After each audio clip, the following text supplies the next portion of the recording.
The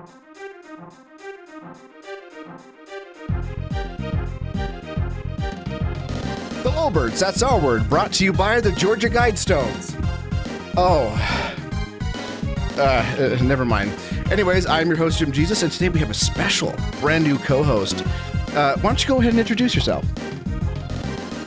Hi, y'all. I'm Sherry, Voluntary, from Tennessee. From Tennessee. Yeah, I did not hear about this, but apparently you told me just as we were about ready to record that the Georgia Guidestones have been demolished.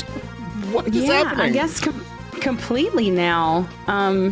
So apparently sometime this morning, someone had a little baby explosion and just blew part of it off, and then now they're completely demolished from what I gather. So yeah, from what I understood, I'm going to double check because the Georgia Guidestones originally were private property. So, do you know the history about how this thing came to be? No, I thought it was a mystery. Okay, so there is it is a bit of a mystery. There is mystical elements about it, right?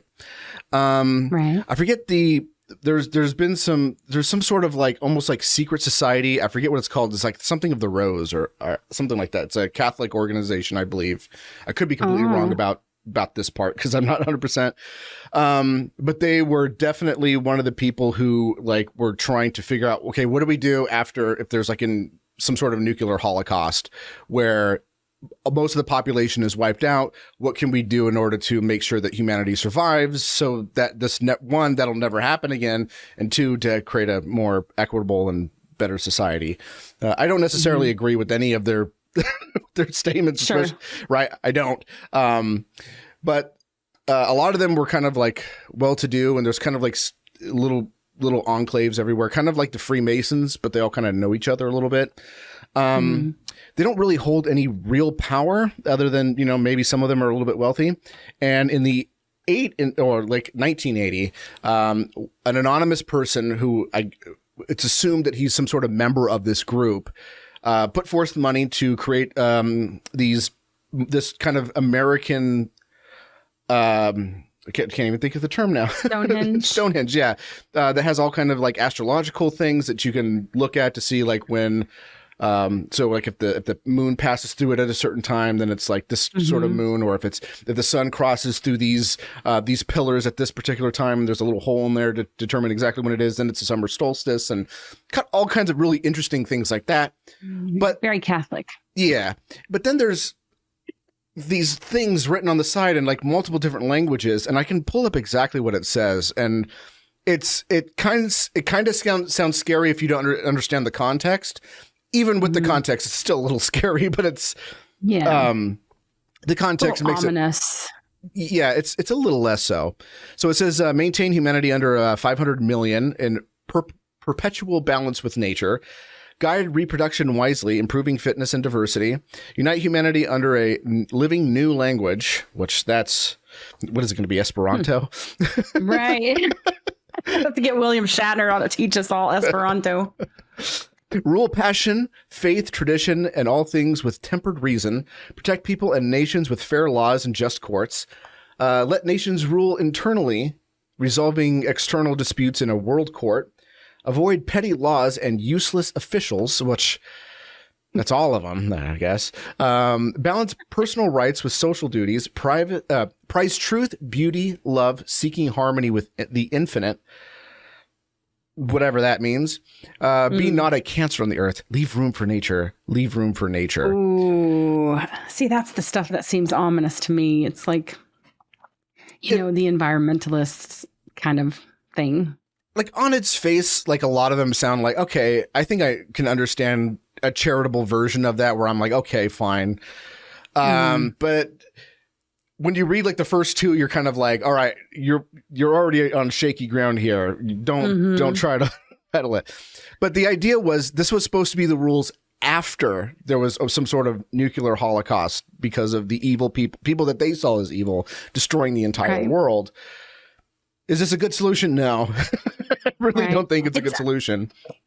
I mean, it really sounds a lot like they were instead of where the political elite right now are trying to force a great reset, they're saying, okay, so we're going to make the bright side, the best of this nuclear holocaust, and we'll just create a new world, like a new Jerusalem out of the ashes. And that's sort of what it sounds like. Like like the whole maintain the population at a certain level. That gets creepy to me, because that's like, the environmentalists that hate people. It's not about really loving the, earth or the environment or whatever else. It's about hating people. So yeah, that's what it sort of sounds like. And some of them are really vague, like guide reproduction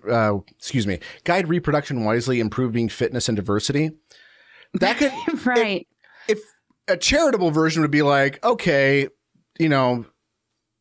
don't have kids out of wedlock or something like that, and work out every once in a while, and it's okay if other people are different colors. That's the charitable version of that. But after I read the first one, and I don't understand the context of the thing, it kind of sounds like, wait a minute, is this some sort of T9 project? We're going to start eliminating eugenics. Or I can't say that word. You can't say eugenics? I can't say the R word, but I can say eugenics. Oh. Weird, right? Oh, yeah, YouTube's out. Yeah. So yeah, that does sound bad. It's like, we'll make the perfect human. And especially now, there's been a lot of time between when this was written and now. So diversity sort of has maybe a different feel to it when we use it now, because of all the crap that's been shoved down our throat in the name of diversity. So they could be using it quite differently. Yeah, but this was 1980. I don't know, y'all. Yeah, this was even before the first wave of third wave. Because I don't even know what wave we're on next. I can't keep up with the waves. Yeah, I don't know. So, I guess this was bought by a private individual, and at first I guess they contacted a company that made like granite structure or tiling and stuff like that, and they said like, we want to make this Guidestone thing, and he gave them a ridiculous price because he didn't think they were serious, and it was just kind of like whatever, and they're like, yeah, we'll pay it.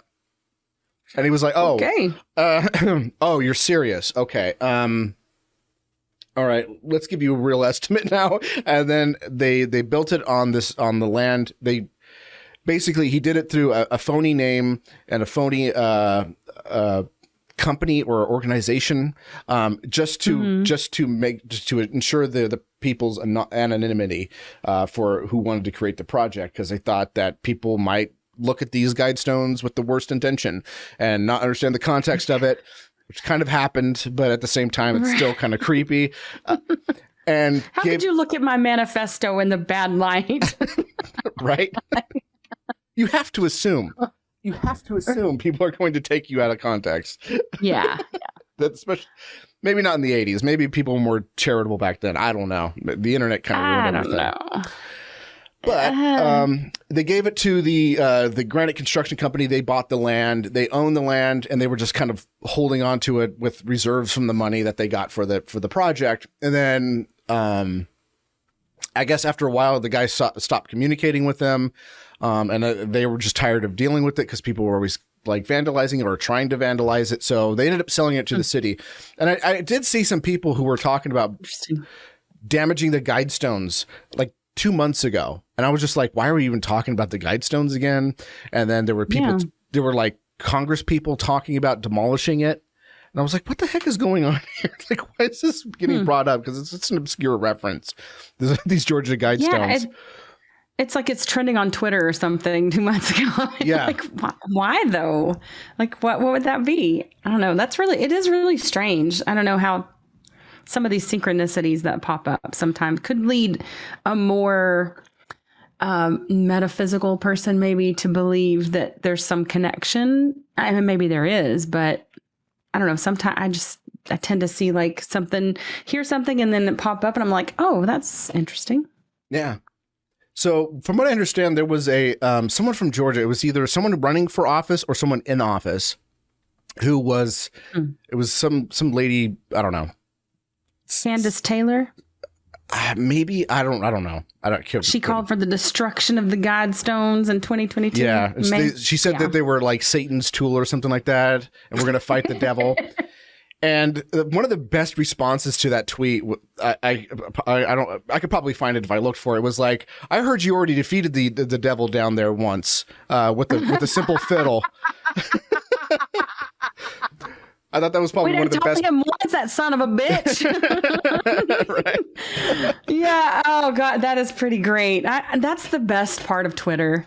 Like, that's the stuff that makes me continue to go back. You know, even though I don't get on there very much, anymore. But yeah, that's the good stuff. I love Twitter. Like Twitter's a great place to shitpost. If you start taking it seriously, that's when things can go bad. But I just love shitposting on there. It's beautiful. See, and I'm not the greatest with the shit posts, you know. I'm an old lady, and so I kind of get on there and I'm like, just want to say my mind and have conversation, and that's not what it's for. It's for takes and like snippets. And once I figured that out, it took me a few tries of getting on Twitter to kind of feel it out, because I like Facebook is my speed, you know. It's for all the Gen Xers, so. That's where I spend most of my time, unfortunately. I found out there was on social media. Oh, okay. I found out that there's actually like a special category for people born in my age range, because there's been multiple definitions of millennial and Gen X. And the Xennial? Yeah, the Xennials. Yeah, I think that's what they're supposed to say.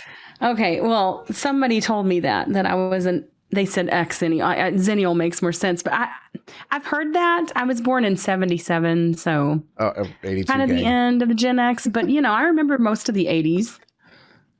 I remember the last bit of it, and it was from this perspective of being a kid. So, right, not the best. But 90s, I was there. I was cognizant the whole way through that one. You were Ninja Turtles all the way. Oh my God, we have to talk about that. I'm gonna put that in the show notes. My brother's 33. I'm 12 years older than my brother, and so he's like, you know, he had like Ninja Turtle underwear. I remember when he was a kid that we had to like rip off of him to clean because he would not take them off. Oh no, I took those off. There was something else I didn't take off. We'll get into that, and I'm gonna put that in there too. Oh boy. Don't want to forget this one. This is gonna be great. But I remember there was some like discussion on my Discord server, which, by the way, discord.lolberts.com if you want to join the Discord, where someone was like, but, you know, what is it? Like, people shouldn't destroy it because it's private property. And I was like, if I remember correctly, they gave it over to the city. And I think once it's in the city's hands, it's pretty much fair game for anybody that wants to destroy it. I mean, it's public property. It's just a tragedy of the commons at that point. I mean, you know, so sad.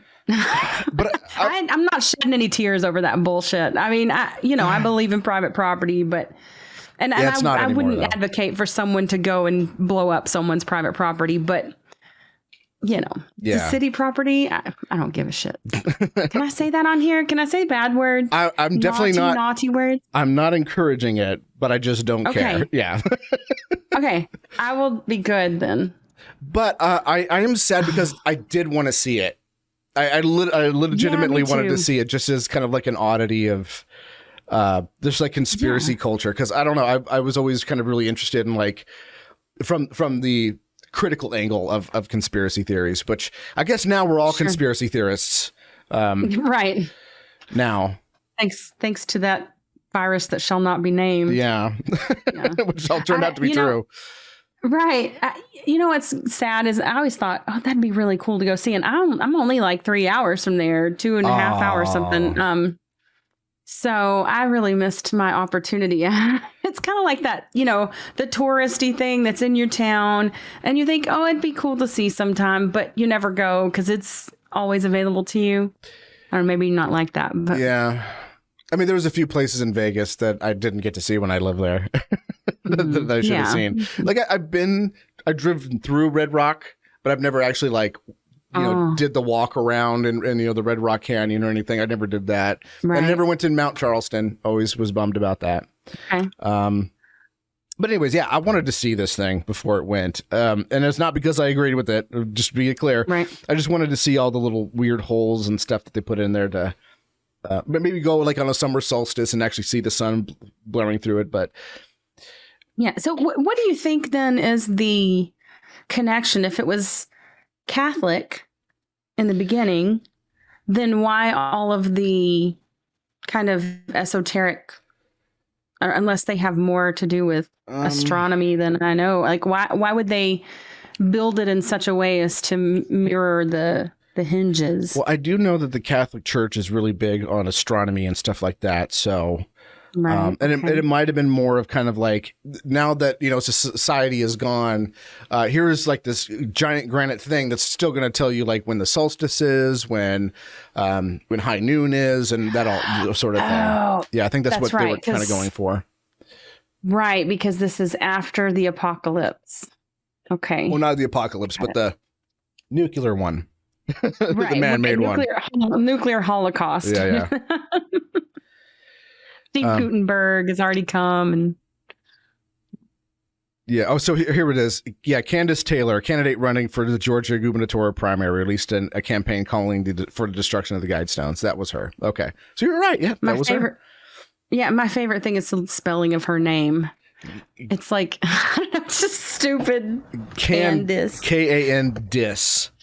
Yeah. Like I'm going to diss you. That is so trailer park. I just can't even tell y'all. It's like K-A-N-D-I-E, like candy, C-A-N-D-Y. No, why would it be spelled like that?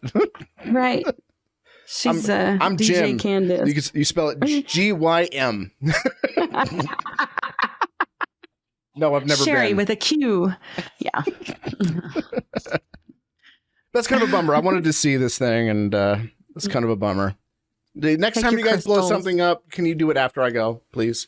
Or if you're going to blow it up, at least like let me see it before you blow it up. Just let me know. Do some advance warning so I can go check it out. Unless it's a doll. Unless it's a doll. A doll? I don't get it. A blow up doll. Oh, You don't wanna see no. that. No. I don't want to blow up. No. See, I live in a different internet than you do. Okay.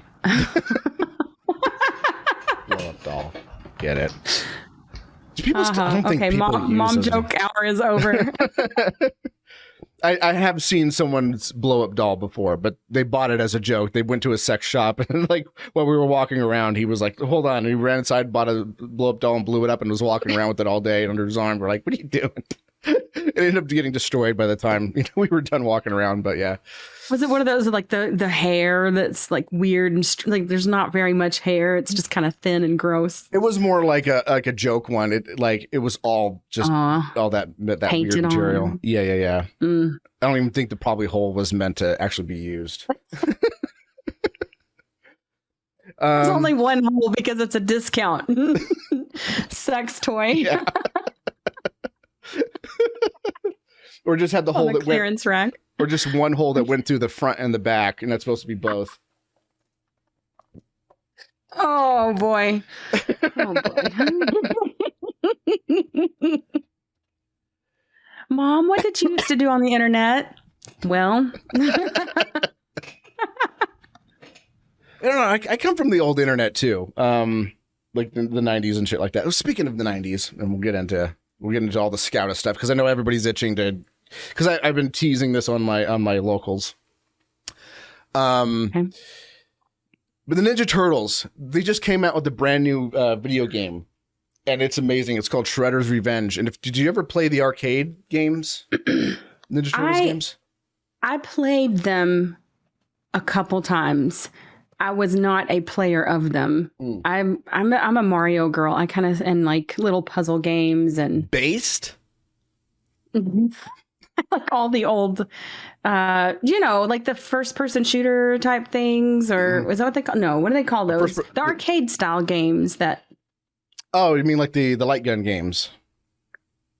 Well, no, I did have some of those, but like like Mario and what's the one with the plane where you flew it through the canyon and you dropped down the bombs, Centipede, stuff like that. Oh, okay. Zombies Ate My Neighbors. I was on the Genesis. That was my jam right there. I love that one. I've never played that. I keep hearing great things about it, but I should probably get around to playing that. I love that game. It's fun. Yeah, it's difficult. But it's fun. Yeah. So yeah, they just dropped a new one, and it's like the old arcade games, but it's been fine tuned a little bit. It's the same people that made Scott Pilgrim versus the World, that game. Okay. I knew that was a movie. I didn't know that was a game. Yeah, well, it actually was a comic, or I guess an American manga. But yeah, they made a movie out of it, and the video game to go along with the movie at the same time, because the movie is very kind of style, and I guess the comic book too is very stylized, like a video game. That's why it turns into coins and stuff. Cool. Just like a video game would when you beat someone up. So in the game, when you beat people up, you get coins. And you pick them up. Do you have to play it with one of those controllers with like A, B, X, Y, and triggers and all that crap? You don't have to use the triggers, but you can use the D-pad.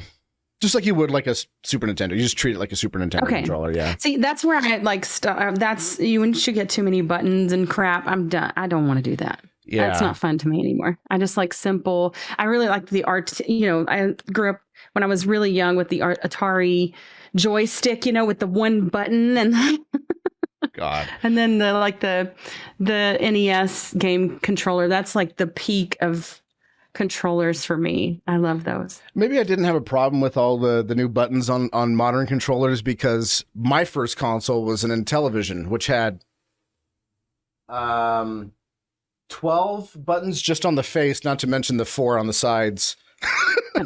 That's too many. My son got me to play Smash Bros with him once because he's like he's really, really good at that game. Mm-hmm. And of course, he didn't take it easy on me. So I just sat there the whole time, like screaming and pulling all the pushing the buttons and pulling the triggers and died very soon. And that was it. I never played again. I was really terrible at Smash, and I'm still kind of bad at Smash because I haven't played it in a while. But what got me good was when someone told me, like, you got to play with the GameCube controller. So I went and bought a GameCube controller for my Switch, and I played with that. And I was like, oh, this game was almost made, or the controller seemed like it was made for that game. I don't think it was, but then it makes it make a whole lot more sense. And if you look at the GameCube controller, you're going to be even more confused than you would be like at a modern Xbox controller. You're like, what is a giant button in the middle and a bunch of buttons around it? You're like, what is this thing? Right. But, yeah, not for me. He made me an emulator with the Raspberry Pi. Mm-hmm. So I have like all the old games, like Cave Story and all the really old games. What's the Motor Psycho? I have like all these really crazy old games, which is fun for me. So that's what I play, and when I get to play it, which is hardly ever, but yeah, that's what I do. Yeah, but you got to check out the new Ninja Turtles game, and I think it's actually free on Game Pass. So I don't know if you have Game Pass, but it's free on Game Pass. No. It's like $30 if you want to buy it for anything, and it's on everything. It's on computer. It's on does it follow like the same, like the old game, like the story, or is it something new, or how does it? You gotta beat through all the bad guys in order to get through, get to Shredder. You even fight Krang. Mm-hmm. Like all of the bosses are in it, like all of them. Every single one of them is in there, as far as I remember, at least from the cartoons. And it's very much like in the style of the 80s cartoon. So, oh, that's cool. So yeah, so someone who definitely didn't take their Ninja Turtles underwear off. Especially when I need to be cleaned, probably would be a big fan of this for sure. Right. Yeah, I'll have to tell my brother. He'll be excited. Yeah, I had Ninja Turtles on, like, I was always like big into like anything that had Raphael, I had to get. I even had like somewhere in my stuff, in my closet somewhere, I even have a Raphael a toothbrush holder thing that it goes in, like you stick it to the window and then you put the toothbrush in his mouth and he holds on with it in his mouth. Like the grip when they got angry, like that. Yeah. Brush your fucking teeth, kid. Yeah, my mom, when my son was little, he'll be 20 this year, but next year, when when he was little, my mom sent a bag of like clothes, right, for my son that used to be my brother's. She had kept them this whole time, and in it were a pair of those Ninja Turtle underwear. They're threadbare, and I'm like, why the hell are you sending me old underwear, for one, but two, these should have been trashed like 15 years ago. Yeah. It's weird stuff. Which, by the way, for some reason, the stream didn't start. Like, I was connected. I clicked the go live button. Okay, so now I got to press it again. Oh. So everybody just missed like the first half of the show. So sorry about that, guys. Y'all missed my bestest jokes. Well, it's fine. This is going to go up as the whole show is going to be edited and put up in the podcast and everything. So whatever. Sorry guys, I don't know what happened to YouTube. I told it to start the stream and it didn't start until and I clicked it. I was like, why isn't it started? And then it's probably me, Jim. No. Not like, it's all on my end. I have bad OBS juju. This is all OBS's fault. So sorry about that. You missed the best part of the show. I guess you can go home. Yeah. Yeah. Don't worry. The whole show will be available tomorrow morning. It'll be up if all goes well.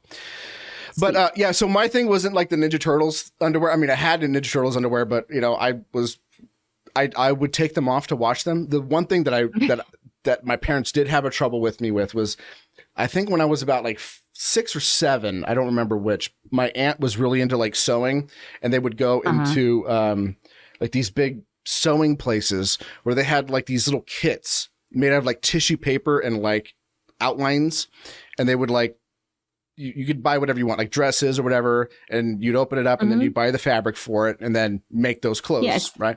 The pattern. It's the pattern. You make the pattern with the paper. Yeah, I've done that. Well, they had a Batman one, and my aunt was like, I know you like Batman. I'm going to make you a Batman costume for Halloween.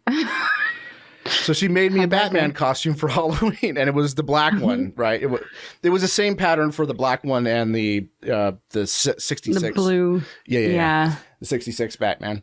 And so she knew that I was like really into the new Batman and the old one, but she was like, I'll make you the black one because it looks cooler. And I wore it for Halloween, and I also wore it the day after Halloween and the day after that, and the day after that. Yep. My parents made me wash it. Then they washed it, and then I'd wear it again, and I would like run around the neighborhood and like for a good year. I would almost wore it every day except for school. Like, and I was mad that I couldn't wear it to school. My parents were like, no. Like, why? That is not going to happen. For my son, it was a pumpkin outfit. He had a little pumpkin like sweatsuit that he loved and wanted to wear it all the time until he got like, he's so tall. And even as a little child, he was very tall, and his like it was up to his knees or something. And he was like, the pants were really tight. So I'm like, God, I don't think you can wear this anymore. Yeah. I ended up outgrowing it. Yeah. I ended up outgrowing it. I think it was within like the first year I had it because I was growing a lot. So yeah. That's the good stuff about childhood though, right? That's fun. That's good times. Good times. By the way, I am so glad that I remembered to hit record. I would have been completely fucked for this episode because been in trouble. I forgot to hit record the last few times that we did this, but I had to wait for the YouTube to render it. It would have sucked. You only get me to quote, "Devil went down to Georgia once." Yeah. That's it. So, what is your opinion? Like, were you ever pro-abortion at any point in your life, or were you? I don't know your history. Maybe we should dig into the history of all that, because I think there's some interesting things to say about your perspective on this. Whew, there's been a lot of stuff going on with it. Yeah, it's funny because I don't know if you know, I was in a cult since I was 13. Maybe the listeners don't. Yeah. Okay. So I don't know. In a cult. Tell me all about it. Since I was 13 till the time I was 27 years, whatever that is. I don't math. But in that cult, that religion, they don't believe abortion is murder, even though it's a Christian ministry. And so they don't believe that you're alive until you breathe, because of a verse in the Bible. It says Adam became a living soul, nefesh kai in the Aramaic, I think it is, and means living soul, where you like breathe in. Mm-hmm. And so that was always their reasoning for that. But once I left that religion and I'd already, become like a libertarian, and it takes a while to work your way out of these things. I changed my position on that. Okay. So yeah, I'm no longer, I guess you would say, I was never really pro-choice in the way that, you should have as many abortions as you want, like responsibility is supposed to be a thing. But yeah, it didn't bother me up until later on. So I heard Penn and Teller say this on Bullshit once, where they were talking about like pro-life and pro-choice, and they were like, those are stupid buzzwords. It's whether or not you're for or against abortion, because everybody's pro-choice and everybody's pro-life. But I don't know if that's necessarily true for either side.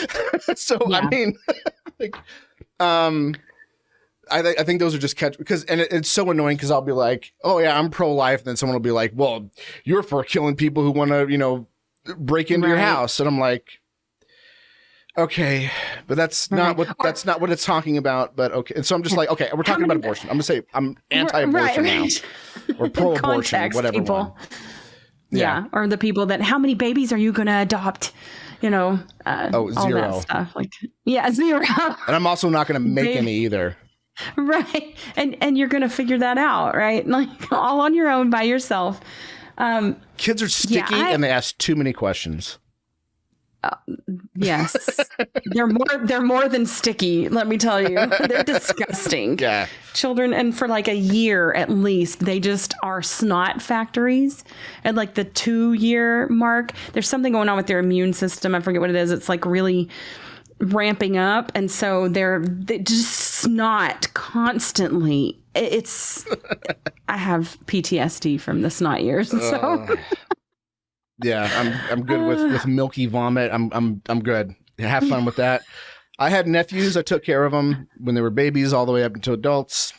Yeah, I'm done. I'm done with kids. They're fine. Yeah, when they have kids, maybe I'll be like, oh, my great nieces or whatever. But no. Done. Yeah, I'm looking forward to like grandparenthood. I was never I'm not the kind of woman that loves babies. Like, I don't like to be needed by anyone too much. And that is a lot of neediness when you have an infant. So for me, my kids didn't get fun until they were like like the 2, they were both potty trained by then. But like when they could like go to the bathroom by themselves and didn't need any help from me whatsoever, that's when I'm like, oh yeah, things are looking up. And now, like, my youngest is 11, my oldest is 19, so they're basically grown. They're, they pretty much do what they want. They just give you headaches now. Sometimes, yes. They ask too many questions for sure. Yeah, they're still doing the too many questions thing. Yeah. Why?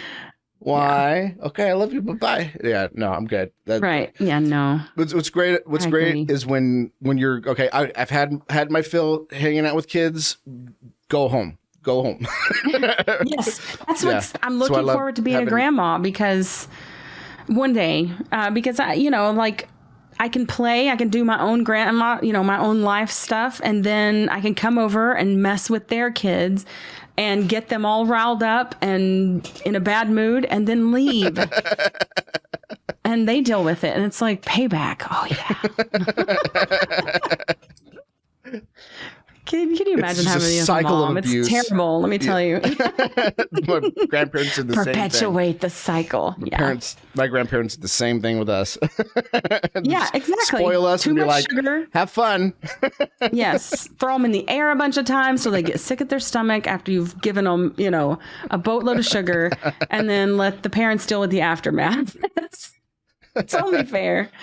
Yeah. Yeah. So I had a long history with abortion. In terms of my position on it, like I started out when I got interested in politics, I got interested through a guy named, are you familiar with Jello Biafra? He was the front man. Yeah. Okay. For the Dead Kennedys. Right? Yeah, he did a lot of spoken word stuff, and that's what kind of get me interested in politics. Like, okay, so politics can be interesting. Then became like a junkie. Then it was through like that I was like Green Party. I would like gladly tell people like, like if I was any more to the left, I'd be a socialist. Like that's how like arrogant I was. But then I started getting like a little bit more moderate when I started listening to people like Al Franken.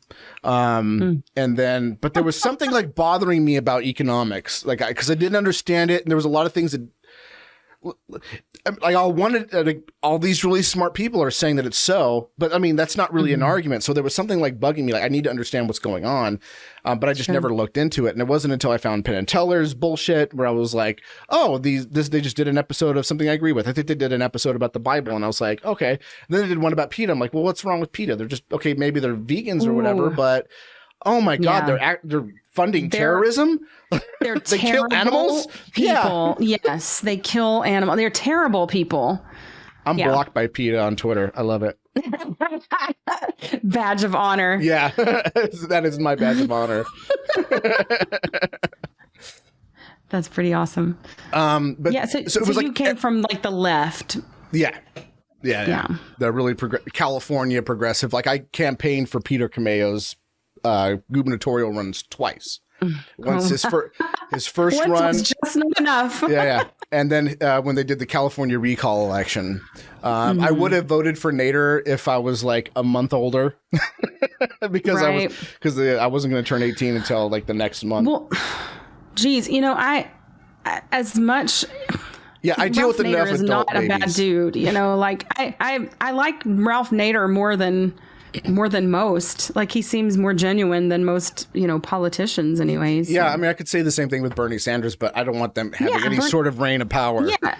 Right. They shouldn't have no power, but like if people say, well, like, at least I can work with that, with someone who has seen that the mainstream approved candidates are bullshit. That's at least some common ground, I think. But it was weird because Penn and Teller's bullshit, like every other episode was something I agreed with. And then the other one was something I thought I disagreed with, but I couldn't respond to any of that stuff because they made such salient points. There was some of them that turned out to be like a little bit sketchy later, like the secondhand smoke stuff. I think that was probably the only episode where they actually made a big mistake. Well, I mean, at the time, that was the best information that they had. And then like almost right afterwards, some studies were coming out saying like, no, actually, now we have actual evidence to show that secondhand smoke does cause cancer. But I think they were still right about the fundamental question they were arguing, which was, should it be outlawed? No. People should be able to choose. So I was just kind of like, and I was just watching like my whole entire political identity just get demolished every other episode, but reinforced on those other episodes. And I was like, what is this libertarianism thing that they keep talking about? And I started digging more, and I had heard about the Libertarian Party because I don't know if you know, but I'm adopted. So I'm an abortion survivor. Okay. I should have known this from the beginning. Like my parents were like, she was like six, my biological mother was like 16. I've never met her. And from what I understood, like she didn't want to have me, but her family was religious. And so they were like, no, we're going to put it up for adoption. And my parents adopted me. My sister was also adopted, but from a different family. And both of them are from the same family, but they ended up getting in contact with their biological father. And he was almost like part of the household up until recently, but we're not going to get into that. That's cool. And he was telling me like, oh yeah, I used to run for office under the Libertarian Party, and so there was always like, I knew that they were a thing, I just didn't know what they believed. And I thought it was kind of cool because now I can understand that economics part of it, and it started making more sense. But I still get to keep all of the really cool things that I still thought were right, like letting people get gay married or an abortion and stuff like that. Well, I guess abortion's about 50-50 in libertarianism, gay married, whatever. So. Legalizing weed and all that stuff. Right. So I started getting a little bit more radicalized, and then fucking Murray Rothbard tricked me into becoming an ANCAP, which I'm not going to do that. He fucking tricked me, which I'm fine with in retrospect. But at the time I was like, you motherfucker. After I was done reading the book, I was like, you motherfucker. Because I used to argue with ANCAPs. The state? No, it was For New Liberty. Oh, okay. Yeah. I just got some dude that was telling me about, it sort of reminds me of this. Today online, we had a little conversation about the Constitution, and he was like, but our constitutional republic, blah, blah, blah. And I threw some Spooner down, and he's like, oh, I need to maybe read this guy. I'm like, yes, you do. Just know that once you see, you cannot unsee. So we'll see what fruit comes from that. But He's kind of the same thing, once you read No Treason, it's kind of you might disagree with him, but you're always going to be arguing against his points. 5 months later. Yeah, I didn't sign shit. 3,000 years later. Yeah. Yep. I think that's great. I'm sorry. I interrupted you. No, it's fine. That's what the show's about. Interruptions. Okay, then. Sorry to interrupt. I just wanted to make sure I interrupted. But this whole time that I've been a libertarian, probably up until the last, I want to say 4 years or so, I was, so Trump. So yeah, about 6 years. About the time Trump got elected, or actually when we started the show was 2014. So no, yeah, it would have, geez. It's 8 longer. years. Yeah, 8 years. But there was a good long period where I was on the fence because for most of that time I was like, oh no, it's a woman's right to choose. You can't regulate a woman's literal vagina. That's fucked up. Right. But I never really addressed the fundamental issue, which was is the thing that you're taking out of that woman its own separate entity? Right. And does it have rights? Is it okay to kill something? And I was like, once I started having to grapple with that, I was kind of like, okay, I don't know where I need to sit on this. And I started arguing with some of the ex co-hosts of this stuff. And I remember there was one particular episode that I did where I was bringing up like, well, if it's a human life and we're talking about killing it, isn't that like a violation of the NAP? And not that we're not going to get into the whole discussion about the NAP, and I don't think it's an axiom, but that aside, I was like, doesn't that violate, that? And he was like, well, even if it does, I mean, you're still like breaking the NAP by enforcing it. And I was like, well, wouldn't it? And it like at that moment, that's when I started getting off the fence and I started becoming more anti-abortion because I was like, that is a terrible argument because you can use that for any property rights violation, anyone.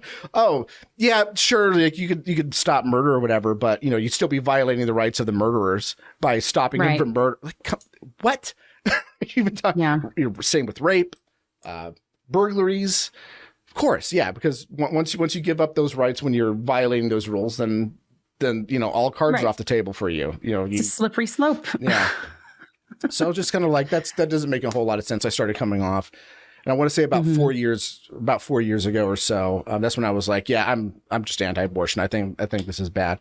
I don't believe that life begins at conception. I haven't seen any real evidence for that. I think heartbeat is a good metric, but I still want to be overly cautious about that because what if we now know that there actually is like an actual life in there? It's actually separate from the mother that we can prove scientifically down the line.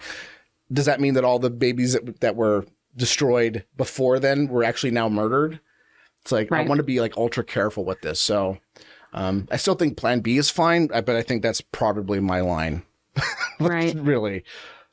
Yeah. Yeah. Cause I mean, there are plenty of eggs that get fertilized that don't implant in the uterus. You have to have that uterine wall lining implantation for it to, really start the process. So, yeah, I think we basically, I'm on the same wavelength with you. I err on the side of caution. Yeah. Right. I can't tell you when life begins, and I don't think anyone can. I think there are arguments to be made about heartbeat or brain activity. But I certainly want to err on the side of caution. And I was sort of on the same, kind of fence for a while because I thought, well, gosh, I don't like it, but these are competing interests, right? You get the competing interest of the woman and the competing interest of the child, and then the competing interest of the father, which is often left out of that. The father is the one that's really gets screwed because all those abortion rights come with no abortion rights for men. Like there's no male abortion, which if we're going to have abortion, we should at least have male abortion, but they're going to be like, well, I don't want to have the kid, so you're on your own. If we're going to have that, you got to have the other, but they don't want that. It's make room for a womb. Yeah, takes two to tango. You're responsible. Yes. You need to own up and take responsibility. Oh, me? No, I'm getting it taken out of me. I'm killing it. And that's the thing that always when people, I think, it's so emotionally charged. I hardly talk about it at all online because it's too difficult. People are just talking past each other most of the time, and they're using phrases that, well, just close your legs. We'll just put it up for adoption, you know, and those are very kind of flippant ways to put it. And then, of course, the pro-abortion people are always the edge cases, the 10-year-old that's raped or whatever, which are terrible things. And yes, you know, if someone's raped, is it still murder? Well, yeah, but they're not responsible for that moral injury, in my opinion. Like, if they get an abortion, of course, it's the rapist's responsibility. So that's kind of off the table regardless, because I think everybody thinks it's okay in cases of rape. But in cases where, you know, two people got together and did what two people do, you know, there's been the phrase for a long time that there is, you know, personal responsibility. You have to have that in order to have freedom. Like, you can't have freedom without personal responsibility. And, you know, I've seen people I respect arguing that, you know, you should be able to abandon your children, which I don't believe either, because do you have positive rights? No, not in a state of whatever, you know, like, but once you obligate yourself by your actions, of course you do. I don't have, you know, in my mind, I don't have the right to make a child, have it, and then leave it on the side of the road. I have a responsibility to that life, and it might not be to raise it, but like you know, to give it up for adoption, to take it to, they have all these, you know, at the firehouses and stuff, you can leave babies now and things. You hospitals, yeah. So there's no reason, like, why would you cause harm to something that or to anything? You know, I think I would have an obligation to a child, just you know, anyone, because I think life is, there's sort of I don't know if obligation's the word, but life is precious, and I think it should be protected I think human as life much is as possible. precious. I think human life human is life. precious. Yes, human life. I will Yes, it's a strangle good distinction 100 dolphins to save one baby. I would. Right. As much as I hate kids, you know, and I hate babies, I would do that. But just go away after you're done. Saved your life. You don't need to thank me. Don't hug me. You're sticky. You're covered in your saliva and candy. Get out right away. You pass it off to someone here. Take this baby. I just it's disgusting me. Yeah. Right. So take it to the firehouse. Take it to the hospital. Right. No questions asked. You know. Yeah, exactly. What people do, though, like, you are responsible for those things you set in action, in motion, and I believe that. And I know there are people who argue with that, but we either live in a world where you want people to be responsible for the things they do, or you don't. And I'm an anarchist, but I believe in personal responsibility to the nth degree, because you don't get to just leave I won't let my kids leave their mess around for someone else to clean up. You don't get to just do that. You get to, you know, if you don't want to raise your baby, fine, get it to someone who does. There are plenty of people that will take that baby in. But I think would be a terrible person. And I think a lot of these people that argue this stuff, they're talking in technicalities. It's like to me, Phariseeism. I don't know how familiar you are with Christianity. But when I was a Baptist when I was really little, and then I read the Bible. So you know the Pharisees. When I read the Bible, I was like, well, that's a bunch of bullshit. And you flicked your cigarette onto the playground. You can just see you as like a 7-year-old. One of my favorite Zach Galifianakis jokes was like, sometimes I like to read the Bible in public and then just randomly spout out, "Oh, bullshit." That's great. Yeah. But that whole thing to me is like, it's the letter of the law, right? You don't have any positive obligations. Well, no, but when you obligate yourself by your actions, yes, you do. So I just don't, I don't track with that. And I don't, I don't want to live in that world either, you know, but this is my, like I was saying before, for a long time, I was on the fence as well, because I thought, well, this is just an issue that libertarianism doesn't answer well. You know, there are some issues that it's really good at answering, but not this one. And I was talking with our mutual friend, Patrick, actually, in his living room. I went down to visit. Which I have a note to mention. Go ahead. Okay. Yeah. And we got to talking about it, and he's the one who actually changed my mind. Because I wanted a reason. Abortion is murder. Changed my mind. We need the sign. Yeah. I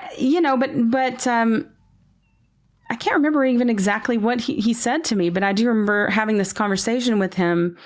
And, to me, it comes down to property rights and self-ownership, like everything else. And, people say, well, it's a part of the mother, whatever. But when you abort, when you murder this baby, this fetus, if you will, it doesn't kill the mother. Like, they're clearly separate entities, right? So I think it's something that I really don't care for the state to be regulating. I don't want that.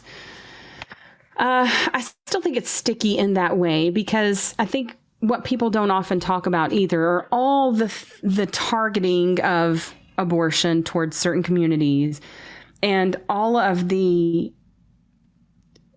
trouble, economic and otherwise, that the state has inserted itself into and caused all these problems that make people even want to do that. I don't think that's generally the natural thought of most women, to, get rid of their babies unless they're in a bad situation. Most of them, we're not talking about the lady who had 45 abortions and I'm proud of it. Those kill the little effers woman too. That one, those people are sick. And I think most people who are even pro abortion would think they're sick. Or how will I do cream pie videos on chat roulette now? Ugh. Yeah. So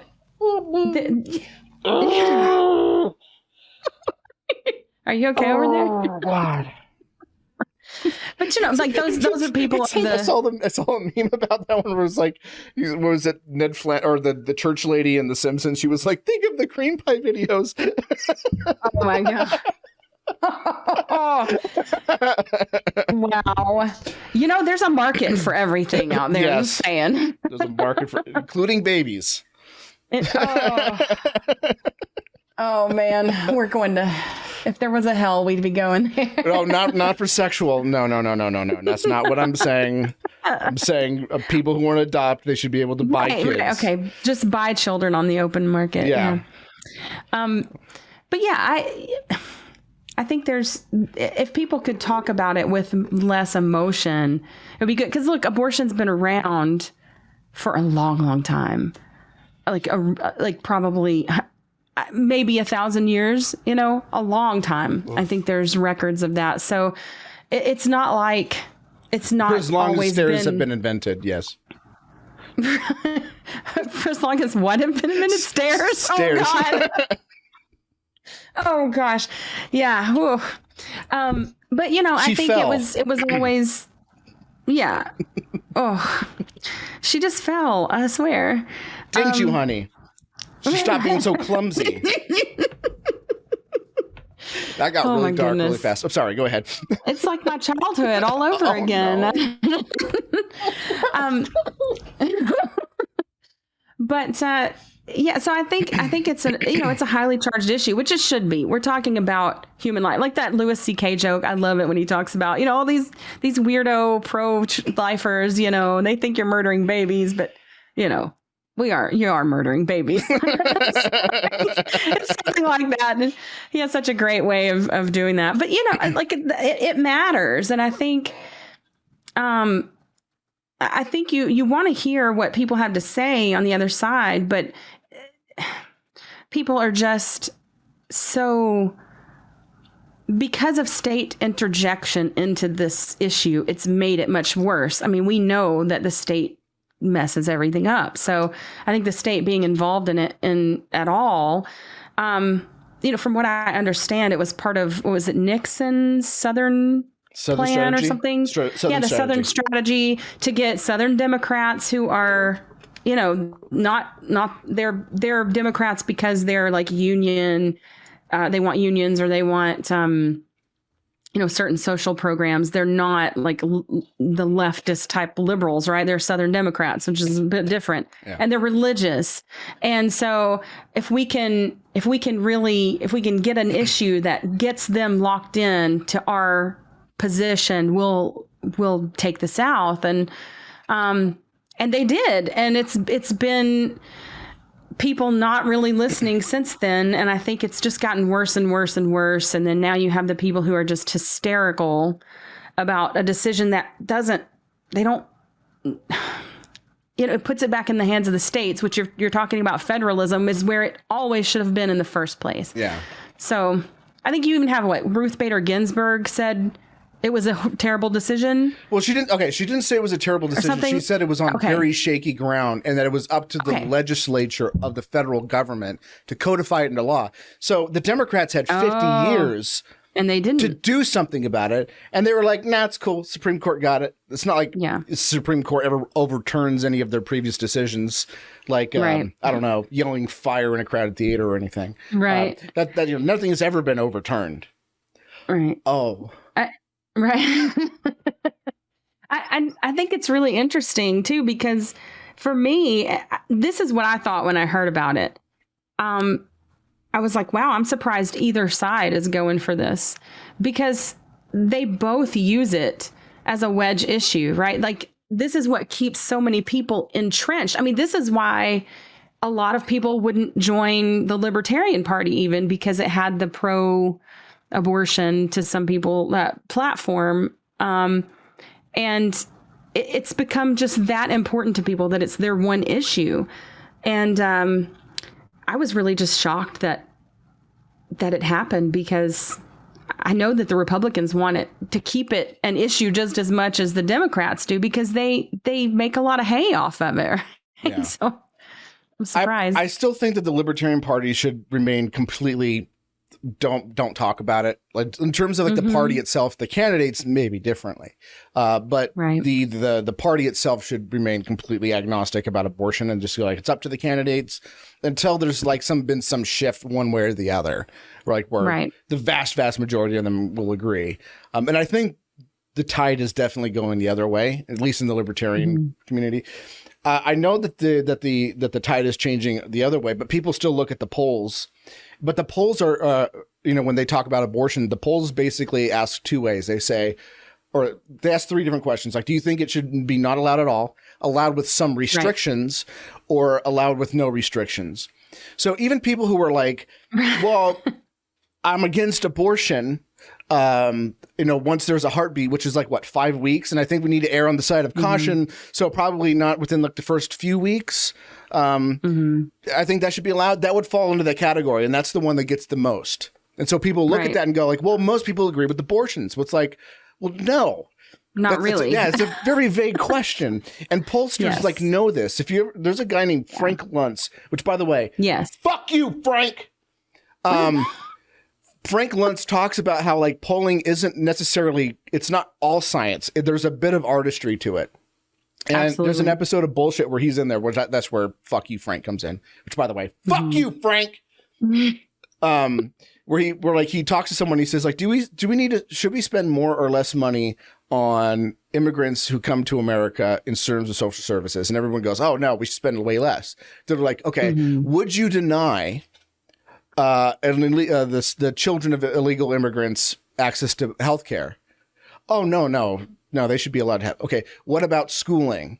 And they would ask them like the individual issues, and everybody was like, oh no, don't deny them that. No, don't deny illegal immigrants this policy, this policy, this policy. And then he'd be like, okay, so you're for this, you're for that, you're for this. What exactly, like, do you still agree that we should spend more money? And then they would go, yeah, I think it's fine the way it is. And then so he can turn around and go like, more people say yes. But there is some artistry to polling. It's not definitely it's not complete science. You might be disappointed in this, but I've actually done some phone bank work for a certain Koch brothers organization. Oh no! Oh, this was years ago when I was still under the delusion that, you know, we had to be involved in the political system in order to change things or whatever. So, but yes, there's a lot of artistry within it because they're very, very careful to word it a certain way and make sure that you ask it exactly as they've written it. So, because it's all political theater, right? Like we know this, and there are people who make a lot of money figuring those things out and how to ask those questions to kind of lead the person as well as skew the answers in the end. But there are some polls where you can kind of say, okay, this makes a whole lot more sense if you ask them, like, what political candidate are you going to vote for? Those sorts of questions, something that's very straightforward. Whereas when you talk about, like, when there's only like 3 answers on an abortion question, you know that people are all over the map when it comes to what they view as abortion, whether you're anti or pro-abortion. So to put in those 3 categories, you're gonna have to start going like, okay, what would this classify? What would my position classify under? But then I could still say, am I this? Do I know somebody else who has a position that differs from me, but would still fall under that same category? That's when you have to start going like, okay, maybe there's something wrong here. Right. I think the tide is definitely turning. I do notice there's a lot of people that I used to follow who were definitely pro-abortion who are starting to back off from it. And they're doing it in the same way that I did for many years, where they're kind of like sitting on the fence, like, I don't know. Something's not right. It just takes the right question. And I have to give all the credit to Seamus Coughlin, excuse me, for kind of like helping me move in that right direction. He was always talking to me about it. A lot of times when we were doing the show, because he knew that I was sitting on the fence. And so he was giving me all the arguments, and I would relay some of those arguments to like some of my pro-abortion co-hosts. And I was just getting like really bad answers. But if you really want to hear like a good case for, for the anti-abortion or abortion is murder case, like Patrick, and I'll put a link in the description in the show notes once this episode comes out tomorrow morning, or now if you're listening on the RSS feed or not live. I'll put a link to his video he did. It's like 3 hours long. I ended up going through the whole thing and timestamping all of the arguments that people constantly give for the pro side, where they address every single argument for it. And so I have the pinned Patrick's comment on it. The best at that stuff, at like breaking down the philosophy. Yeah, I have some disagreements with his philosophy, but we're still friends. And he gives me shit every once in a while, and I'll just be like, just get off my flagpole. Right. Yeah. Good old Friedman. It's, and then that's the thing. Like, I think Patrick and most other other people, if you're coming in good faith to actually have philosophical and not emotional arguments, then you can talk. Like, they'll talk to you. That's respectable. It's the problem is with this, everybody's looking at the other side as the caricature of who they are, and they're not really like, I mean, I believe it's murder. I don't want people having abortions. I also don't want the state regulating crap like that. And if there were no state, I probably wouldn't even know about people having abortions, but there certainly wouldn't be, Planned Parenthood targeting minority communities and things like that. So I'm gonna defend Planned Parenthood a little bit, even though they deserve none, especially after all the states, especially after all of the states that banned abortion. They left town. But I was like, wait a minute, I thought only 3% of your income's coming from that. Why are you? What the fuck? You lying sack of shit. Right. But I will say that I think it's not really so much that they were initially definitely targeting that. Margaret Sanger was very much eugenicist who thought Black people were subhuman, and so she targeted those areas. But I think that the culture is so much there in those communities that that's where the demand is, and so they go where the demand is, not so much the other way around. Now, I think a lot of people who work there have good but very ill-guided like intentions. Sure. But it is kind of gross. If you actually, but this is also the same group of people who will go like, well, that may be like what's happening, but that's not the intention, so it's fine. Meanwhile, anything else that goes wrong for the African American community in any way, shape, or form, well, that's systematic. Right. Like that's systematic racism. Well, what about Planned Parenthood abortion? How come? Well, no, that's different. It's like, well, no. There either is this concept called systemic, right? Systemic, yeah. So it'd be systemic. It's not intentional. Yeah. So systematic racism, and it applies to abortion or it doesn't. Right. It doesn't exist at all across the board. I mean, that's what so many people, that's where consistency has to matter, right? You have to be consistent. And so most people aren't, though. And that's the problem when you get into something like this. Like you said, why would they leave when, they're supposed to be, they're providing health care to these women, not just, I can't forget, they provide like tests for STDs and birth control and things like that. But they just abandoned these women that are apparently have no other help whatsoever. Like that's the way the left talks about them, as if they're completely helpless and there's nothing else they can do. And if they can't get abortions, then how are they going to not have babies? Like there are ways, ladies. Yeah. I don't know what to tell you. And men too. Like it's women, and this is an argument that is true. Women pay the biggest price for unplanned pregnancies, no doubt. That's why, as women, we have to be more discerning about what we're doing, because it's a lot harder for a dude to get saddled with a baby than you. Women have 16 different, last I checked, there was 16 different options for birth control for them. Only one of them is abortion. And men have 2, which is abstinence and condoms. And that's it. Yeah. So neither of those are very satisfying, I will admit. Yeah, yes. I would love to see developments in that area, because I think there's a lot of men who would say, I would love to be able to take a pill that would keep my sperm from, impregnating some chick, that I don't really want to have a baby with. Well, I guess there's vasectomy, but I don't. That's technically permanent. It's possibly reversible, but for all intents and purposes, it's permanent. They consider it permanent just because there might be complications restoring it. So. Right. And scar tissue is a big thing and it could affect that. So even if they do the reversal surgery, it doesn't mean it will work. I think there's, whenever you take out the personal responsibility from something, then it's easy to make tons of excuses for why it's okay. And I'm not saying that people aren't in bad situations and that a baby is not what they need. I'm not saying any of that, but I am saying that I don't think it's okay to just discard a human life because you made a mistake.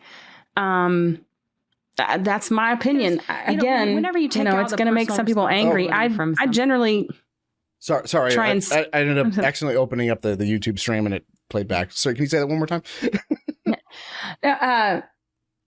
I was just saying, I don't think you have the right to discard a human life because it's inconvenient to you when you went through the motions of setting that life on course, so I think it is a symptom of a greater problem in our, society, to sound like some moralizer.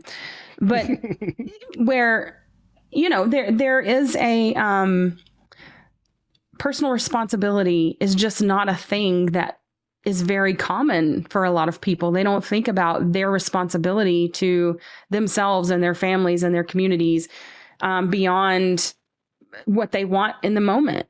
And, I'm responsible for the things I do in the world. And I've taught my children they're responsible for the things they do in the world. I haven't cleaned either of my kids' rooms since they were old enough to do it themselves. Like they started learning. I started teaching them, these are your things and you're responsible for them. If we go somewhere, they carry their own crap. Like they've been doing that since they were little.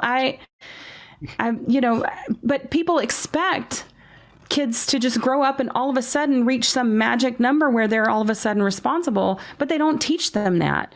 And so I think this is all sort of a symptom of that kind of thinking that a lot of people have, where, oh, they'll grow out of it. No, they fucking won't grow out of it. That's what parents are for, right? They're to guide and to teach and to coach. So I really kind of abhor that mentality of, well, I'm just going to set you loose, you feral child, on the rest of the world, and I hope everything works out. Like, I don't know. Have you seen that? This is kind of getting off subject. Have you seen that show Snowflake Mountain or something like that? Snowflake Mountain? Yeah, it's on what is Netflix. This about Tumblr? No, I don't know what that means. About Tumblr. No. Isn't that gone now? Is Tumblr a thing still? Well, they got rid of porn and then everybody else got left with it. And they came to Twitter. Yeah. Now they're infecting Twitter. That's why Twitter is so woke now. Oh, okay. Tumblr went away, unfortunately. All right. Well, it's a show where people, they have these like young adults. They're in their early 20s. And they still live at home, and they're pampered, and they're all the the caricatures of millennials. They're entitled. They feel like everybody is against them if they don't get what they want. And so they get tricked into go into this. I don't know how much of it's true. It's a reality show, so But the thing is, these two guys that are like former Navy SEAL or some stupid shit like that. They have them go through these tasks, and you just see this whole sort of, I didn't do my job as a parent, and so now I'm going to drop you off somewhere and expect someone else to do it for you, and I'm going to blame you the whole time. You're entitled, but it's nothing I did. I didn't give you everything you want and helicopter you and never allow you to make any mistakes or schedule your own life, but it's all your fault. And that's really what it is. Like, people do this all the time with their kids. They'll drop them off at a psychiatrist or some kind of therapist and say, fix them. But they don't want to take any responsibility for, the wreck that they've raised. Yeah. And I blame the boomers. I blame the boomers. Yeah, oh God. Yeah. There's so much to be said there. But, a lot of Gen X too, because I think one of the worst things you can do for kids is helicopter them and have them scheduled every moment of the day, and just never let them have a task that is their own and that they can do and accomplish something and be proud of, or fail at it or whatever, but let them take on their life. And you've got to teach them how to do that, but do it. Like, be a parent and do what you're supposed to do. These people don't do that, and then they expect everybody else to sort of pick up the pieces. So I think abortion has become like, it's one area where people go, well, gosh, these people, these 14-year-olds got together and made a baby, and they didn't know. I don't know a 14-year-old in this fucking country that doesn't know that having sex leads to babies. You've had 30 years or however long of sex education in public schools, and teaching people how to put on condoms and all sort of stuff. And then, you're just saying what a failure you are if that's the case. Like, how incompetent your programs are if 14-year-olds today don't know what leads to pregnancy. Exactly. Sorry. Couldn't have said it better. No, perfect. I get so upset about this stuff. Yeah, I really do blame the boomers. Like, you don't understand how deep my hatred for the boomer generation is. I mean, my parents were a little bit different because they weren't involved. They were sort of involved with it, but they never got into the bad parts of it. So, are you familiar with the writer by the name of Hunter S. Thompson? Yes. Yes, I am. Probably my favorite author of all time. Okay. One of his books probably turned into one of my favorite movies of all time, Fear and Loathing in Las Vegas. Right. Though probably like the first part of his career, from Rum Diaries, but he didn't release it until later. So like from Hell's Angels to about like the Great White Shark Hunt. I forget what that last book was called. That period right there is when he was writing really good stuff. And then after that, he was writing like schlock, because I think he had imposter syndrome later in his life. Anyways, for Fear and Loathing in Las Vegas, I think people watch that movie and they read that book and they just walk away going like, man, that was really funny that he was doing all these drugs and doing really shitty things. Ha ha ha. And that's kind of what I that's the way I saw it the first time I watched it in like high school. I was like, whoa, it's crazy. Look at all the drugs they're doing. Right. But it wasn't until like later in life after I read the book, which didn't really add much to it because they did such a faithful adaptation of that movie to the book. But when I started like getting really like interested in like this whole thing, I started realizing like what the central theme was, because I kept hearing like it was an interview someone did where he asked him like, did you ever find the American Dream? And he was like, yeah, that's why it's called The Great American Story. Did you read the book? Did you watch the movie? And they were like, I don't understand. And I was like, okay, so I need to understand what this is all about. So I started going through it again, and I was actually paying attention to the parts where I kind of just glazed over with boredom when he was talking. And I was like, oh my God, this is actually really profound, which he talks about like how the countercultural movement came in and they had so much energy. The baby boomers came in. They pretty much stopped the war. They had so much, good going for them, maybe though their politics may have been misguided. But they were definitely a kind of force against this kind of conservative war machine that was happening at the time. Right. And then all of a sudden, that wave rolled back, and if you look out on the Vegas skyline, you can actually see the high water mark. That's what he said in the book. And he was like, what the hell happened, and why did the American dream die with that? The whole the concept of the American dream died with that. And then he started doing more drugs and everything, and he started looking around at the casinos and seeing like all these used car salesmen trying to grab at that American dream. And he realized that it was the drugs. It was the fucking drugs that fucking killed it. Because it was Timothy Leary, the tune in, turn on, drop out thing. Right, drop out. Right. Yeah, he told everybody like you can find peace and understanding for $3 a hit, but what do you? Right. But all of these people fell into the mystic fallacy that there's some force or some thing tending the light at the end of the tunnel, and there's not. Right. And so now you have a whole generation of cripples. And now these people are in charge of the country. Yeah. Yeah. That's at the time, really interesting. They weren't, but yeah. Yeah, I think that's really interesting. Like in the Merry Pranksters and all that with Timothy Leary. This sort of idea that you can just, I mean, I'm pretty much a free spirit in a lot of ways. Even though I talk a lot about personal responsibility, like I like to do what I want when I want. I'm highly motivated by fun. But there's an emptiness in that, and and so I think this is where I really like Jordan Peterson, is in this category. You say what you will about it with other things, but I think when there's no responsibility, when there's no purpose for your life, and as a libertarian anarchist, I believe that you determine what that purpose is, right? You get to chart your own course. But I think what the boomer generation sold everyone was that shirk your responsibility, man. You don't need that. Yeah. And really, that's what gives you purpose and makes it. It's kind of like, is it Boogie Nights, where it's one of the movies where maybe it's Blow.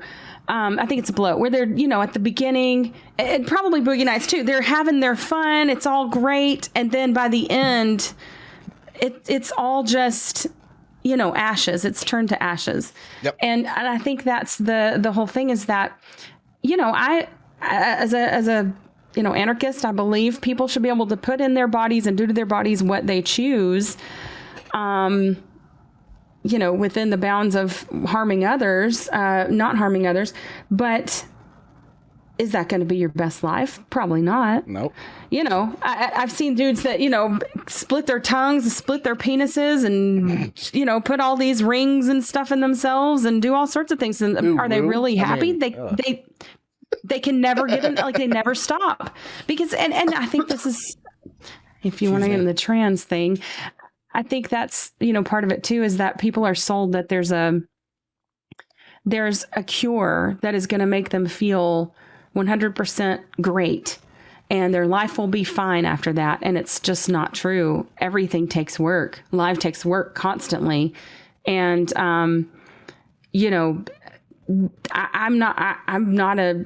I like to do some drugs. Like, I'm not a person who says don't do any drugs, but I am a person who says be responsible and don't think that that's going to change your life. Always for the better. Like mushrooms, I like those. And I think they saved my life. I really do. I'm convinced that they did. But I treat them with respect. Like you use them, you don't abuse them, is what you're saying. Yes. And so, I think a lot of times people get in over their heads, or they think just because it's okay for me to do something that it has no consequences. And I mean, we all know people who are burned out stoners, like, yep. And that's the mildest thing you can probably put in your body that is considered a drug, maybe besides caffeine. I don't know.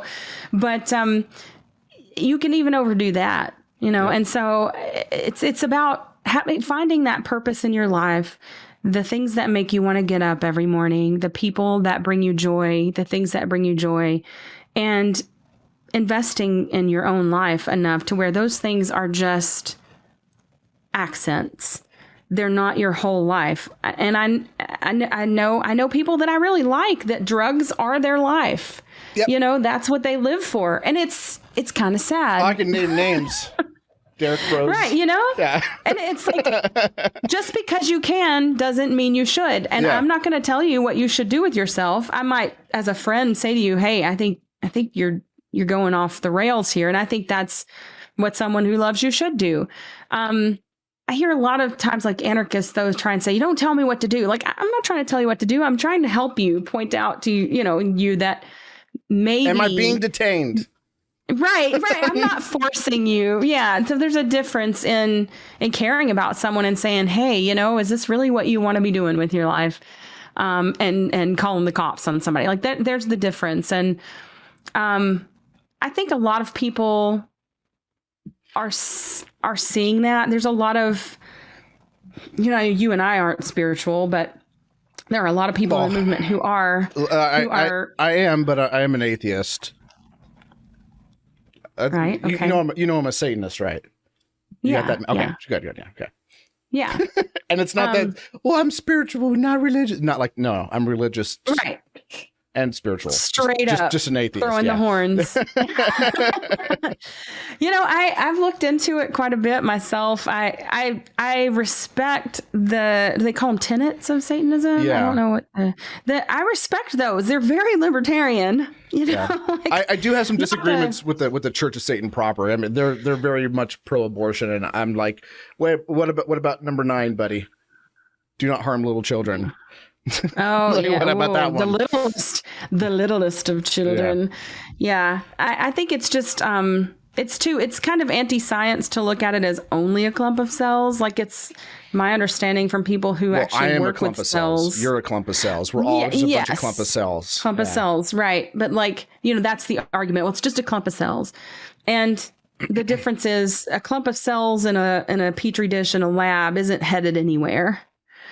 An implanted zygote or egg of a woman, a fertilized one, is headed somewhere. There's a biological chain that's starting there, and there's a big difference. Created.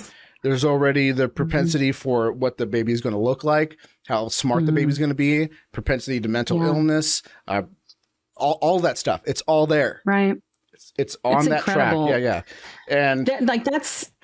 I'm sorry. Go ahead. No, I was going to say and I heard a lot of people like, well, when does actually personhood begin? It's like, well, that doesn't matter, because whatever definition you can, there's going to be like edge cases where you can say, well, what about someone in a coma that would fall into that same category, or a small? It's like, why is that narrow 3 inches canal? Why is that passage the official cutoff line where you go, okay, then that's not okay, right?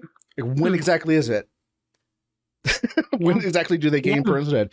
You have to treat it like they're in the process of doing. Even if you did a test and it found that they determined that this baby is 100% going to have Down syndrome, that doesn't necessarily mean they're not ever going to be a rights respecting individual.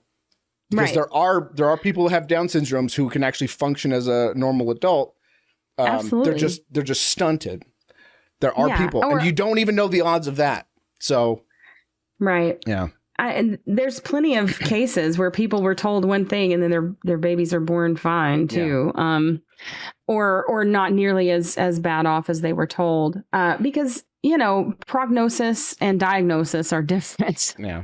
And people forget that a lot of times. Like, you can diagnose something, but you can't always. A doctor can tell you have cancer, and they can give you the prognosis that you have 6 months to live, but they're not in control of that. They don't know that for sure. It's an educated guess, and that's what it should be looked like as. And so, it's sort of the same with the feti. But I remember Glenn. What's his face? The white-haired guy, conservative, Glenn Beck. Beck. Yes, Glenn Beck. Years ago, when I used to be of that persuasion and I was a talk radio junkie, I was listening to Glenn Beck. I was watching a show, and he has a daughter with Down syndrome. And he made the most beautiful speech, basically, about why these lives are precious, because a lot of people were just saying, well, you shouldn't bring a child into the world knowing it's sick as an excuse for abortion, like and he was saying the joy, the overwhelming love and goodness that his daughter with Down syndrome has brought into the world is, you can't put a value on that. Like, that's a person. And I'm not romanticizing all people with Down syndrome, but I think if you've ever known someone with Down syndrome, my cousin has Down syndrome, so okay, yeah. That's kind of how they are. A lot of people with Down syndrome are just, there's no guile, there's not any, they wouldn't harm anything in them. Like, there's just a goodness that is inspirational, So I'm not, trying to say there's not issues there. It is a hard life to live. But I'm retarded. Sorry. Yeah. So, and I know that's a very gross generalization of a broad issue, but I've known quite a few people with Down syndrome growing up through my life, and mostly they are inspiring just because they're so kind and loving and gentle. And so I would hate to say that there's no value to someone that has those issues. And I mean, if there was one argument, I think that makes me take a second, is there a God? It's the human body and how nature of itself is developed, and how things grow, and it's miraculous. It's amazing. And I think we, like you said, we kind of have to, if we don't have a specific day, on this day they are human, this is where consciousness and life begins, I think you just have to err on the side of caution. I think it's always gonna be fuzzy. There's never gonna be at this particular second, I don't think there's ever gonna be that. There's gonna be definitely a gray area in that middle. Right. But yeah. I still don't want to. I want to err on the side of caution and put it before that gray area starts, whatever that gray area is. Yes. I guess a lot of this too is just letting go of the fact that in the anarchist world that I would prefer, I'm not going to have control over all of these things, and I'm not responsible for every moral injury that people do to themselves or to their unfortunate offspring, or they're not offspring, right? At that point, so I can't. I just can't sit around and be concerned about every bad thing people are going to do. Like, bad things are going to happen all the time, always. And abortion's just one of the many bad things that I think, will continue to happen. It's just, you want to create a world where people have more opportunity to choose better. Yeah. Do better. Yeah. So yeah, it was an arduous march for me to come to where I was on anti-abortion. Yeah. And it was rough, and a lot of it kind of, there was also like this pressure, and there was definitely this pressure at the beginning of the Lolberts, and I'm sure like a lot of people have seen this progression from me, where I was trying to be as positive as I could to the woke crowd as much as I could. But I remember that moment where that ended for me. And that was when I had a friend of mine who I haven't talked to in a while on YouTube make a video about some transgender issue. And I still think that his point was wrong. And I was just like, I think you're wrong about this particular one. And that's not to say that, I agree with all the super wokeness around it. I think that this particular thing that you're talking about, like, I think it's fine that people can feel like there's something that they're not, even if I have no understanding what that feeling would be like. Like, you can ask me, like, well, what does it feel like to be a man? Well, it's like, well, I feel manly when I do a lot of things. What if I never had that feeling? Maybe I would feel the other way. I don't know. I don't know what that experience is. I can't really say. And just because I don't have any personal experience with it, that was basically the thesis of my video. That, and there actually is an entry in the DSM for gender dysphoria. Right. And I had some woke and communist guy try to like paint me as some like transphobe. Like, oh, he's saying it's a mental illness. And I was like, okay, so I got the terminology wrong. Is there anything like factually that I said that was incorrect? Like something evil that I said? And there was even like some people, like his fans, that were like, I think you went overboard with this one. I think you should let it slide. There was like, I don't think he said any, like he may have misspoke about things, but whatever. That's when I was like, I'm done. I'm fucking done coddling these people. I'm done. At all. Because you're coming to it in good faith, but they don't care about that. They want to, if you don't just, because it is about power for a lot of these people, not necessarily the trans people themselves, because I believe trans people are used as, the pawns in this whole thing. Cardboard cutouts. Yes, for they're like Native Americans. People. Yeah, they're like Native Americans. Yes.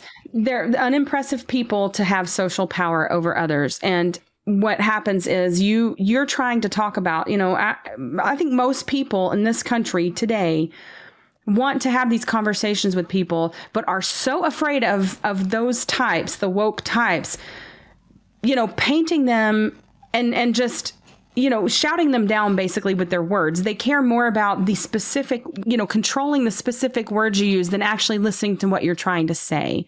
Yeah. And I don't think that's even a majority of what we would call liberals. I think there's a certain segment of the woke, what people would call the woke crowd, that is their raison d'etre is to be special because of how virtuous they are to that ideology and how wrong they can make everyone else. And, I don't know if you saw this, but Bill Maher, did you see his little segment about was brilliant. Absolutely right. Oh my gosh. And he did another one recently, and I was messaging my ex-husband and I were messaging back and forth about these. And like, oh my God, can you believe how on fire Maher is? Look, I'm going to defend Maher. I'm going to defend Maher because I do like Bill Maher, even though I disagree with them a lot. I think even when I disagree with them, I still find his jokes funny. Like he has really perfect timing and he's very quick. Like he's one of those people where he could think of a joke. Even if you don't agree with it, you'll be like, okay, that was funny. Yeah, it's wrong, but it's funny. Yeah. But he's clearly intelligent and thoughtful, even if he's wrong. Yeah, but he's never been a part of this woke stuff. He has always been like kind of like a 1980s Democrat. He's always has been like that. And he never moved with the times. And I remember even when I was a progressive, I would watch him and I'd be like, why is he like shilling for like these right-wing positions sometimes? I don't understand it. But so when I watch him now, there's a lot of times where I'm like, he fucking got it. He understands this. And then like the next thing and be like, oh, God, you fucking shut up, Mar. Right. Yeah. But I think at least there's logic. Like I can accept and respect anyone who has like the abortion issue. I don't think that they have no arguments on the other side. I just think that in the end, it's a life and you just can't dispose of life because it's inconvenient. I think someone in a certain time period in Germany tried to do those things, and that's not right. It's not ever right. And so I won't argue Soviets that too. there The Soviets did the same thing. They were more successful too. Right. And so, I see it as sort of the same kind of thought about human life, is that some people are disposable. And in my opinion, people are not disposable. And, unless through their actions, they make them if you're a Democratic senator, child rapist, a politician, child rapist. Oh, same thing. Same Sorry. thing. Yeah. They're satanic pedophiles running the country. That's crazy talk. Yeah. I remember when that was crazy talk like 5 years ago. I remember too. Yeah. Yep. I know. And then, what? I think people give Jones too much credit when they say that he's been right. Maybe we should have been listening to him all along. It's no, he's not that he's been right. Right. Because if you keep making predictions every day, terrible predictions every day, something's going to stick. Yeah. And he does that a lot. So occasionally a lot of them stick. It's just that the media has just been so wrong because they're digging their heels into their ideology so much so that they're completely blind, and they're making these predictions and these conclusions that are factually wrong. If you did some minor digging, and when he does some minor digging, he'll go something about the virus, something, it came from somewhere. I don't want to say it because I don't want to get hit with YouTube stuff. But right. And then they're but then he'll go on to say it's all part of the New World Order conspiracy, lizard or interdimensional beings. Right. It's okay, that part's crap, but he got that first part right, and then people go well, he got that right. Well, sort of. It's not that he was right. I mean, anybody with that information could have come to that conclusion. It's just, why did all the other outlets get it so wrong for so long? Well, this is something I've often thought. If we're talking about conspiracies, I think becoming an anarchist for me was world changing. It's so, I think even just becoming a regular philosophical libertarian, which is an anarchist in my mind, just so we're clear.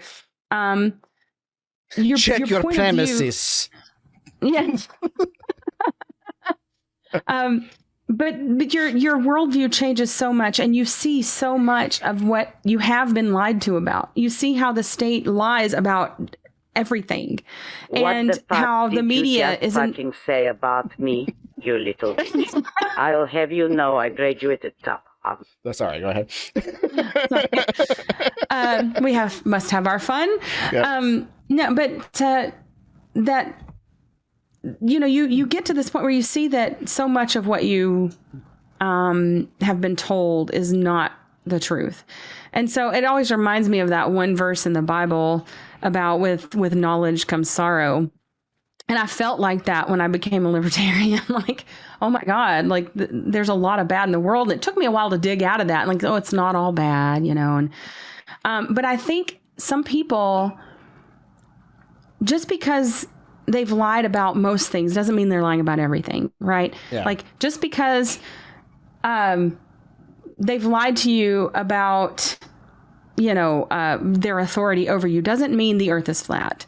What it would take in order for that conspiracy to happen in the thousands of years, and all of the, there wouldn't be anyone who didn't know about it, because it'd have to include so many people. I mean, there's just some stuff out there that I think people, they go, well, that was a lie, so maybe I can believe a little of this. And they don't keep they kind of just let their thinking go to one side while they say, well, this is what the state narrative is, so it has to be something else. Yeah. I mean, they couldn't cover up a dress with a white stain on it. They couldn't cover up this, and they can't even decide what to feed kids for school lunches, but they're going to somehow orchestrate this global event where event where they had to kill a couple was it almost 3,000 people in order to just go to war with Iraq, which all they had to do anyway was just, at that time at least, I'll just be he had some evil demon, whatever. I don't know.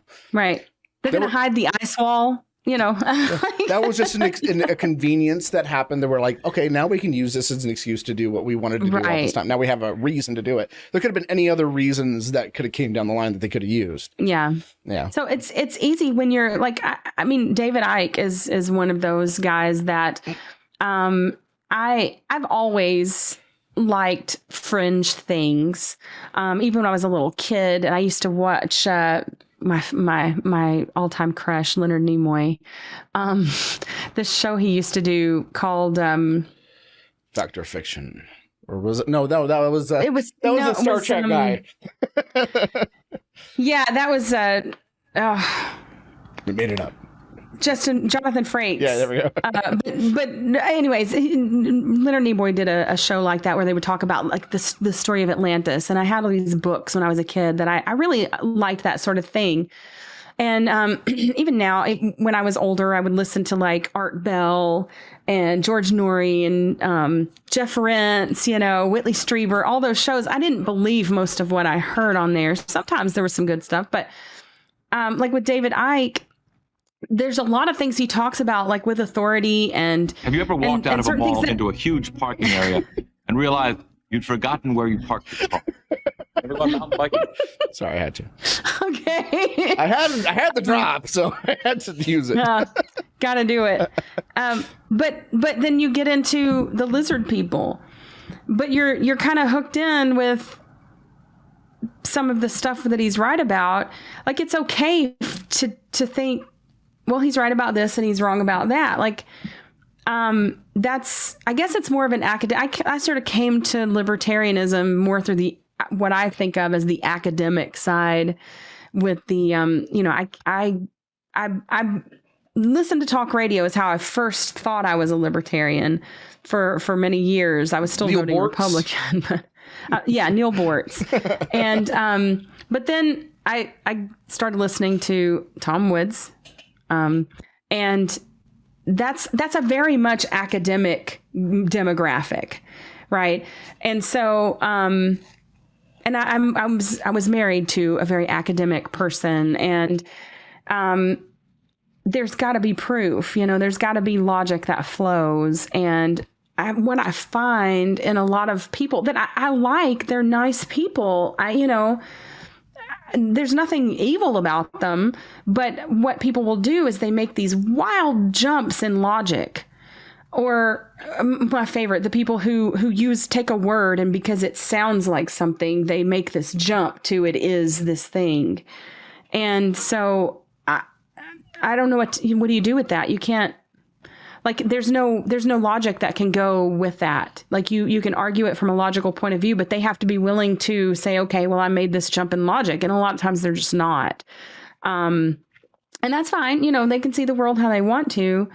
And a lot of them, I think they're right about a lot of things. It's not that they're my enemy or something. I just, for me, I have to have more input before I can say, yes, the earth is flat. I have to have more like actual science and input, and it doesn't have to rely on a huge conspiracy that would just be, I just, maybe I just don't believe enough, but I did that in my former life. I believed a lot of things and I took it on faith, and I'm not willing to do that anymore. So my standards of what I will accept are just higher, and because I think skepticism is so valuable. I just don't think it can be overstated how valuable just common skepticism. You don't have to be brilliant to be a skeptic. And I think that's where you should like kind of be with everything, especially at first, is I'm a little bit skeptical about this. Maybe I should look into it a little more. Well, there's some things you should be skeptical of, but if you're crossing the street, there's a probably good chance that the sidewalk is not made of water and you're not going to fall in. There's some assumptions you can just assume things are safe, right? Yeah. Yes, of course. Yeah. Yes, of course. I'm sorry to go James Randi on you, but you got to be skeptical of the things that's reasonable to be skeptical about, right? Yeah. Ideas, I know that every morning, when I get up, the sun is somewhere out there, even if I can't see it. I don't have to. I don't have to do a bunch of research to make sure it's there, right? But especially with ideas and things that you accept that are very, they would make reality into a whole different thing if they were true. I think you have to be very skeptical of that because, look, even for me, when I first became a libertarian, especially a voluntarist, it was my religion. It really was. And I think it was okay for the time. I needed, I was replacing my old religion with this new one. And I've really kind of drifted away from that. Not from the principles, but from having to proselytize or I still like to talk to people about it. Don't get me wrong, but, I'm more open to listening and maybe seeing some more nuance to things, especially if they're not about, principle, if they're just about life in general or whatever. But I do think skepticism is very healthy. And a lot of times people just aren't skeptical enough of people they like and people who I have a good example of this. Mark Passio. The first time I accidentally came across Mark Passio. I had no idea who he was. I was listening to some David Icke things on YouTube. I just like that. I like religion. I like to read and listen to things about that. And so anyways, I came across a Mark Passio seminar he was doing where he talked about order followers. I had never, it blew my freaking mind that's immoral to just follow an order because it's given to you. And I thought that was amazing. And I really respect him for that. I'm really thankful that I came across him and heard that. I don't agree with a lot of, I don't even know what he says anymore. I hear about what he thinks, but I don't hear him. I don't really listen to his work too much. Or Mark Passio, you mean? Yeah. Yeah. I ended up having to do how long? I think we were going 16 hours. It's a 16-hour long stream about thing with Patrick and Christian. Yeah, I saw part of that. Yeah, the natural law thing, and I was in that for a little bit, and I had a conversation. Yes, the Buc-ee's. Yeah, that was great. But I had a conversation with a guy. How am I supposed to take someone seriously who's wearing a squirrel outfit? And I'm like, right, it's a Buc-ee's onesie. Right. Don't misgender me. It's not yeah. Excuse me. Excuse me. Yeah. But who do you think I had you to talk are? with a guy. I had a guy in that chat that we were talking about. Do squirrels, have rights, and I just, you can make it, when you're just sold to an ideology, and he just kept saying the same thing. And it's like, well, let me try it this way. Let me try it this way. Some things they come to the point of religious belief.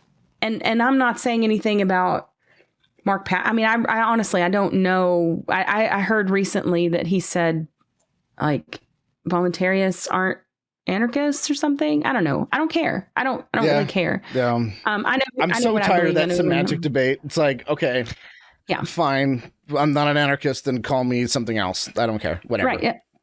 I really don't care. Yeah. I know what I believe, it's stupid, and I know it's and not. I'm not going to waste my time on it. Yeah. Yeah, and I know it's not. We have to have complete control of society in order to become an anarchist society, like the Marxists or whatever. So, or the anarcho-communist. If you ever look into the history of was it Free Ukraine? I can't remember what it was called. It was something Ukraine and then Catalonia. Oh, that was a nightmare scenario. I mean, they literally had concentration camps in Spain, in the anarcho-communists and syndicalist camps. It doesn't take that long either, does it? No, it did not take that long. They already had concentration camps. Say what you will about the United States, it took a little longer. I'm not saying they were better. Well, I was going to say, I don't know if you ever heard this joke, what kind of meat does a pastor eat on on Sunday? None. That's also true for the anarcho-communists.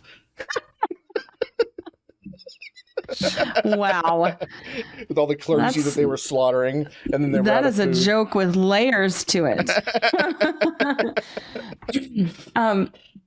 Yeah, I don't know, what were we talking about? I'm doing the natural law thing. Yeah. Yeah, I just think, and it's not. I mean, I'm using that as an example. I mean, I'm not trying to pick on the Passio crowd, but because I have friends that follow Mark Passio, we get along just fine. It just seems like sometimes people are trying to draw divisions where they really don't. I mean, there are, but they don't need to be contentious. But I think he sort of makes them contentious for one. Yeah, he does. But like he goes after people pretty hard. You can't go after me unless you watch my 8-hour-long live stream or presentation about natural law. Okay, we did. And then what does he do? Yes. I'm not going to argue with you. And then all his fans are like, he was in a squirrel outfit. Beaver, how dare you? That sounds like stuff that conservatives do, right? Like, you have pink hair, so I'm not going to listen to you. Jeffrey Tucker, you're gay. What could you have to say about it?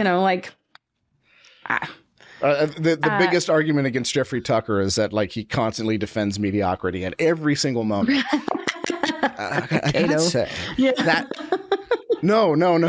I gotta say that McDonald's is such a fascinating place where they make wonderful food, and they got these fish nuggets that were so great, and they got rid of them, and I have no idea why they would get rid of such a marvelous splendor of capitalism that is fish nuggets, and it come with this tartar dipping sauce that was just so amazing, and then gruel. Oh, let me tell you how amazing gruel is.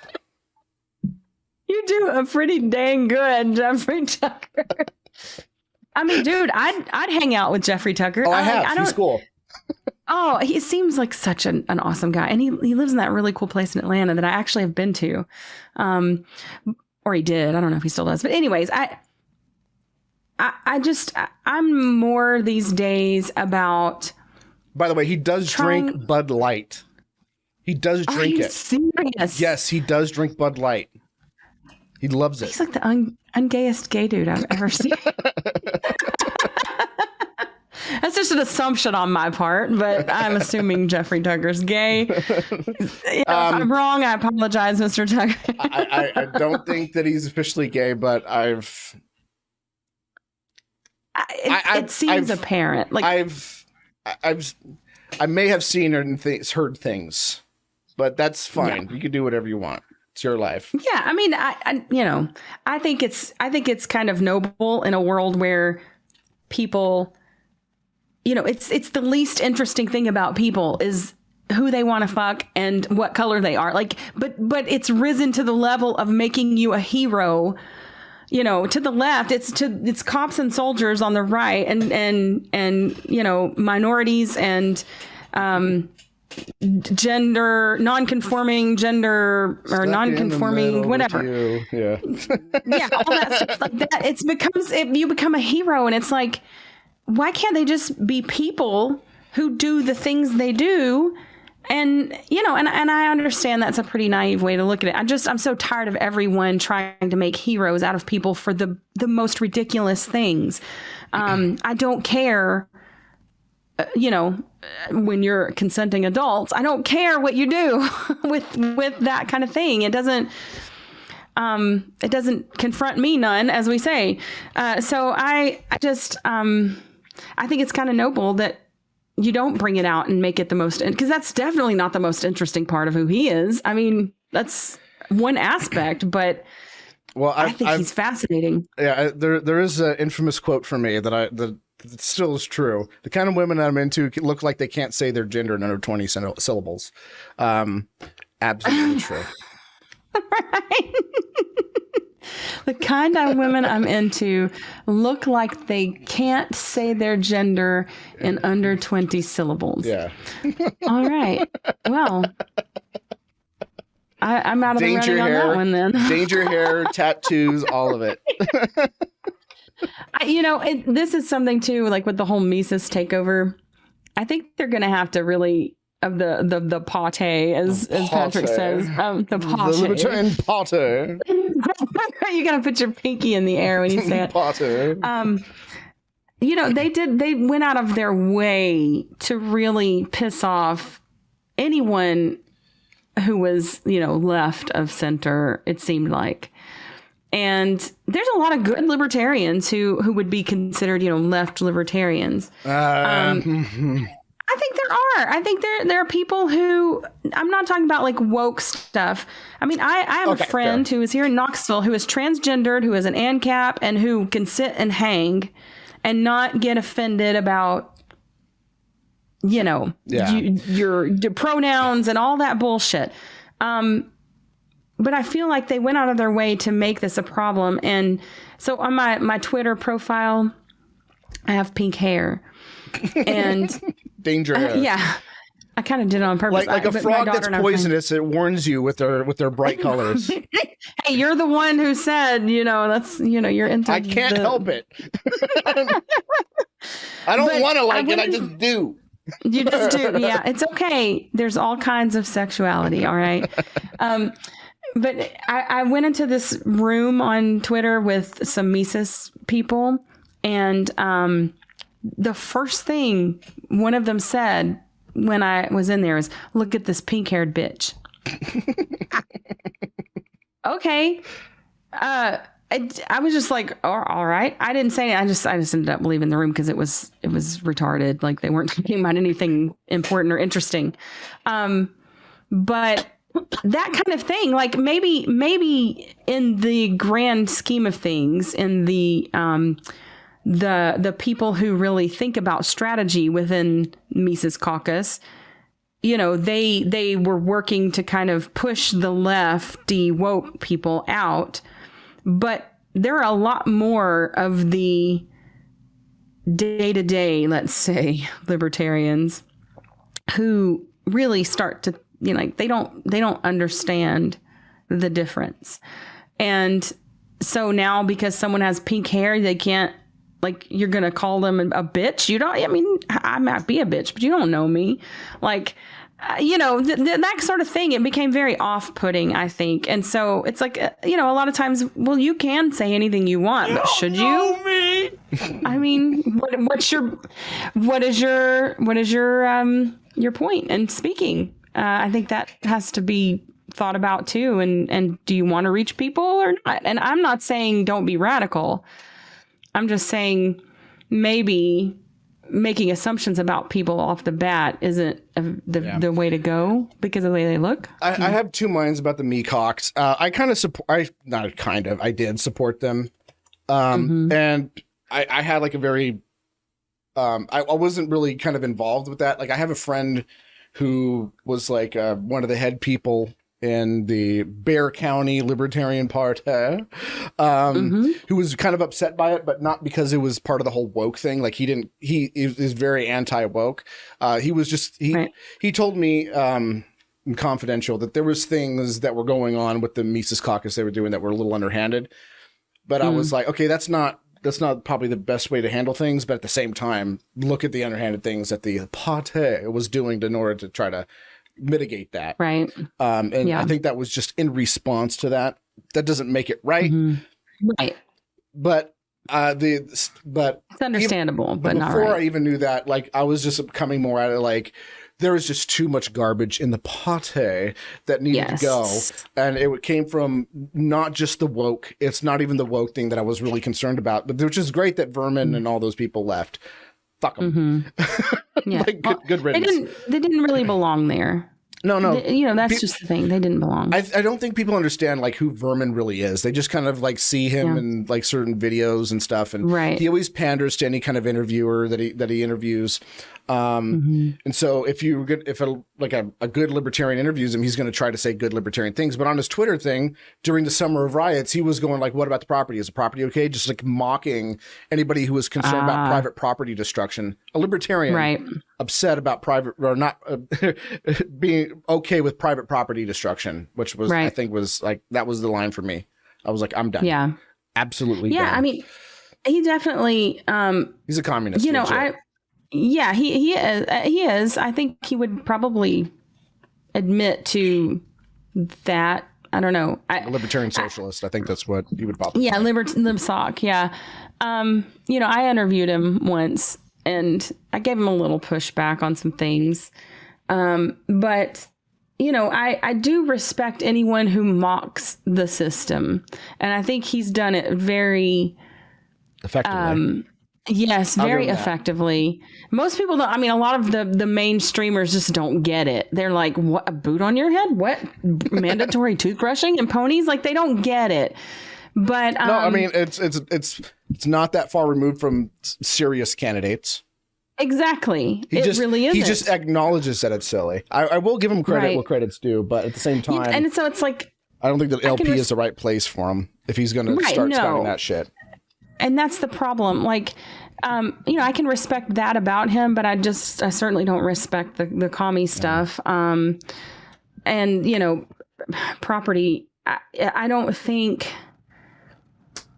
you can divorce libertarianism from property. And I know people try, I guess, but for me, that's where all rights start. Right? And so, I don't see how you can divorce that. And if you don't believe in property, the Libertarian Party should not be a home for you. Yeah. The problem is that it's a political party, and of course there's always factions vying for power. And when certain people have the football, they're going to couch like with Sarwark. This is one of the arguments I always had about.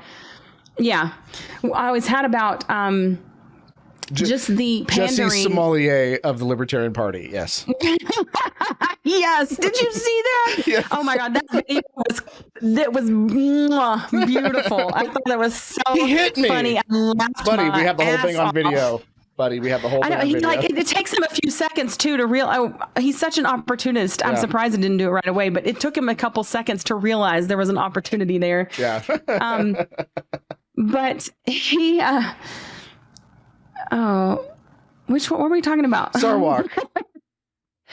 Yes, and the whole, like, when Mike Shipley was in the party and they were talking about gay rights and how they said the Libertarian Party supports gay rights. And I was in the party at that point. I was in there for about a year and a half. I know. And so there was an actual issue in our local party here because there's a family who has a trans child and a gay child in the Libertarian Party, or they were. I don't know what they do now, but they were very upset that the Libertarian Party, most of the people here didn't come out to the Gay Pride Parade that year and support them and walk with them. And I tried explaining to them, libertarianism doesn't support gay rights. It supports individual rights. Yeah. And gays happen to be individuals. And human rights. And so I think that whole thing about the pandering to the left by saying we support gay rights, you actually end up hurting real people, because then they get in here and they expect something that's not what they think it is. It's selling them something that's not there. It's saying, there are plenty of people, we all agree as libertarians that you have the right to live your life in a way that doesn't harm others and do whatever you want. But that doesn't mean we support it. Like, I think you should be able to do heroin without going to prison. I don't think you should do heroin. Yeah. There's a difference. Like, I personally am not going to go and buy you the heroin for you to do. But am I going to say you should be in prison for that? No. You should be stopped, or you can't do that to your body. No. So that's what the difference is. And it's a really important difference. And so I think that because it's a political party, people often, they pander to certain groups, just like many of them pander to Republicans for Republican things. And you really give people, like, when you see libertarian candidates arguing that we need a strong military, you are off the fucking reservation, and someone has miscommunicated to you what libertarianism is. Yeah. If you're not necessarily, libertarianism is necessarily anti-state. If you are not anti-state, this is not the place for you. Libertarianism is necessarily about property, and if you don't believe in private property, it's not the place for you. And I'm not talking about even the party, just the ideology itself. But I think the party has been such a poor representative of that. And hopefully, I mean, I don't know. I was involved with the Mises Caucus at first as well when I was still in the party, and I left shortly thereafter. Well, I'm all in, but not for politics. I think I'll get into it. Go ahead. Yeah, no. And so I would love to see a party with the name that actually represents libertarianism. That's why I'm there. Yeah, that's the only reason. Yeah, exactly. Like they do use our name. I've had a lot of friends. I don't know if you know Tommy Salmons. He's a good friend of mine, and I was on his show, and he was like, "I'm gonna quit calling myself a libertarian, but I know you think differently." But I'm like, fuck it. They have to take that from me. Like, I am a libertarian. Hands. Yeah, they have to take it from my cold hand. You have to pry it away from me because it means something, and it's important to fight for, I think, because the ideology is beautiful in my mind. It's worthy. It's valuable. It brings peace and prosperity to people. And it has danger hair. Danger hair? Because it was beautiful. All of us have danger hair. I have thoughts on that, but I don't think you want to talk about them on this show. I think it's valuable. And I think when you don't represent it and you say, well, we got to get people to vote for us, you're done. You've lost the whole reason the party is in existence in the first place. If you're not going to be radical, you might as well not be.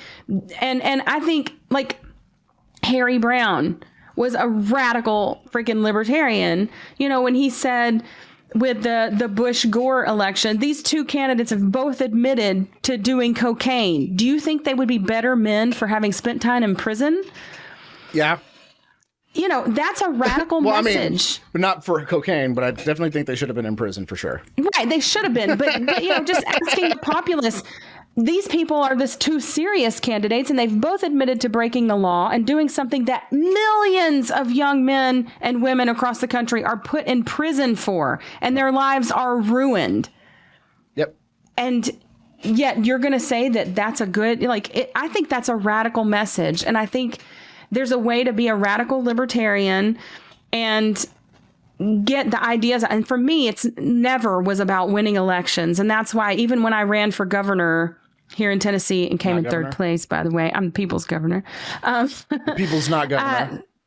I'm sorry? The people's not governor. Yeah, the people's not governor. I said to people on the shows that I went on, I don't believe in the political system. I don't think you need someone to rule you. I believe in the actual ideals of freedom. I believe in free speech. I believe in self-defense. I really believe those things. I believe them more than any of your candidates, and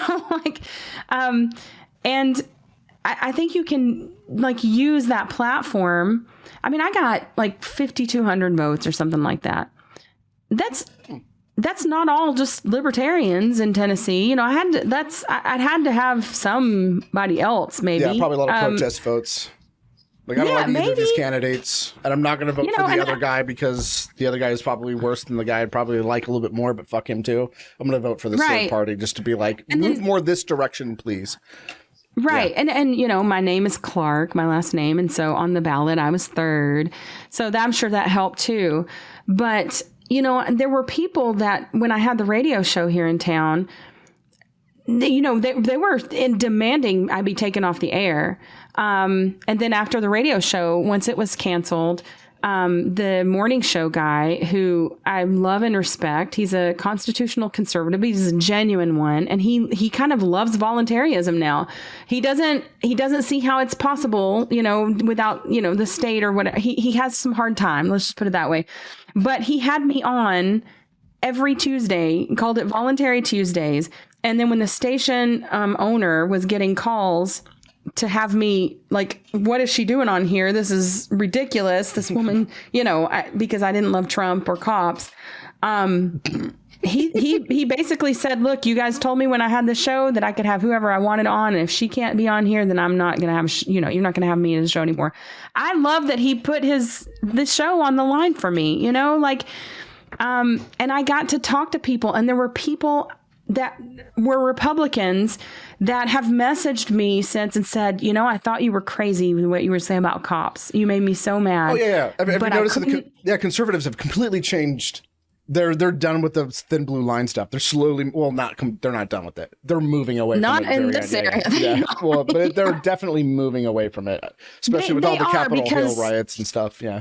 Yeah. And the whole, you know, death, you know, thing that was here for a couple of years, and they saw what police were doing, and that they're part of it. You know, they're still trying to figure their way out of it. But even before that, they would message me and say, I thought you were crazy and I hated you.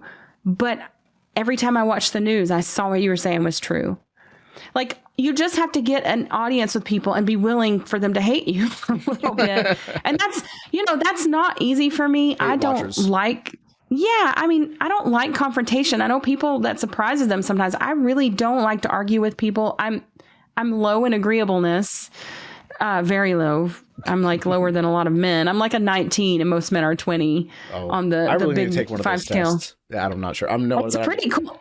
Very not agreeable. I cried for 3 days after I took it because I thought, God, I'm a terrible person. I got a 0 in industriousness. Okay. Oh. But sad reacts only. But I think you just have to, I try not to be a dick. You know, I mean, there are some times on the radio when I would say things like rape cages on purpose. And people would, like, one of the guys that was my co-host at the end, he really didn't like that I used that because he says it turns people off. We're on a Christian conservative radio station in Knoxville, freaking Tennessee. And I was like, but if people are going to advocate for young men, especially, to be sent to prison, they need to know what they're sending them to. If you want to advocate for young people to be put in these places for things that are victimless crimes, then you need to know that they're going to be used like fucking currency. They're going to be raped. If you really care about rape culture, if feminists really cared about it, they'd be down at men's prisons and at your local military installation, because those are where the real rape culture is. And so if you're going to advocate for those things, then I think you have to look at the dirty truth. And I'm not going to shy away from that. And it's going to make people angry. No, see, that's not the issue. I used to try to give them some, the feminists that is, try to give them some, again, try to be charitable with them as much as possible. But when they started saying things like, well, you know, like when family courts rule always in favor of the women, that's part of patriarchy, but that's like backfiring against them. And we're against that too. And we advocate against that. It's like, right, when was the last time you protested that at a family court? Right. Date, time, let's go. Not one time in the history of humanity have feminists been outside of a family court protesting the injustices of men because of the patriarchy. Not once, not ever. And not even since I've been calling them out for it. Not once, not ever. They won't. Yeah. Because it's not what that's about. They don't care about rape culture. They care about, you know, their issues are completely, have everything to do with women or birthing people. I guess that's what they're called. Right. Women. Yeah. I don't call myself a feminist, and I don't really think I am. But I don't think they're wrong about everything. But for me, everything that needs, you know, one word that encompasses everything, you know, they say feminism is about everyone. Like, individualism is about everyone. Like, I'm an individualist, and I don't need, why does it have to be couched in terms of feminism in order to be okay? Like, why are you so upset that I won't call myself a feminist? I've been called a gender traitor. Oh, because I have a vagina, I have to think like you. I see. Sherry Voluntary confirmed Queen Bee. That's right. But, you know, it's like, what about us both having the same anatomy makes me beholden to your ideology? I don't understand that. Nothing. And especially when you're wrong, I'm going to call it out. But when you're right, you're right. You know, they're not wrong about everything. Feminism in general, this like the new stuff is just, there's some really insane things. But, you know, I I think as an individualist, I can be concerned with everyone. And what happens to men in family court is unconscionable.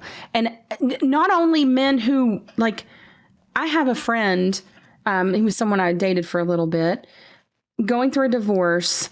The wife claimed he had hit her, and over like a slap too. It wasn't like he claims he didn't do it, but she claims he did. And his children were taken away. He had to get, I'm not saying he should have hit her, but he never was accused of abusing the children ever. And they were in a contentious fight when she, they're getting divorced. They were in this fight, whatever. So he had to fight to get his children back for a few years. She would do things like show up at the supervised visitation, and she had a restraining order against him and knew that, he's supposed to be there at a certain time. She would get out of her car and then go into the place and say, you need to call the police. He's within, whatever. He's not supposed to be around me. The women at the place where they have the visitation told her she needed to get in her car and leave, that they knew what she was doing. Like, it was very clear, but the courts don't see it that they just look at the letter of the law. Oh, you were technically here, whatever. Or men who find out that they're not the children or the children of that they thought were theirs, or even knew that weren't theirs. They have to pay child support for them. They're ordered to by the courts. It's so wrong. That's a fraud against them. If someone lies to you and says, this is your child, and then you find out that it's not, you might do that out of the goodness of your heart because you love the child. Maybe you would do it, but you certainly shouldn't be forced to.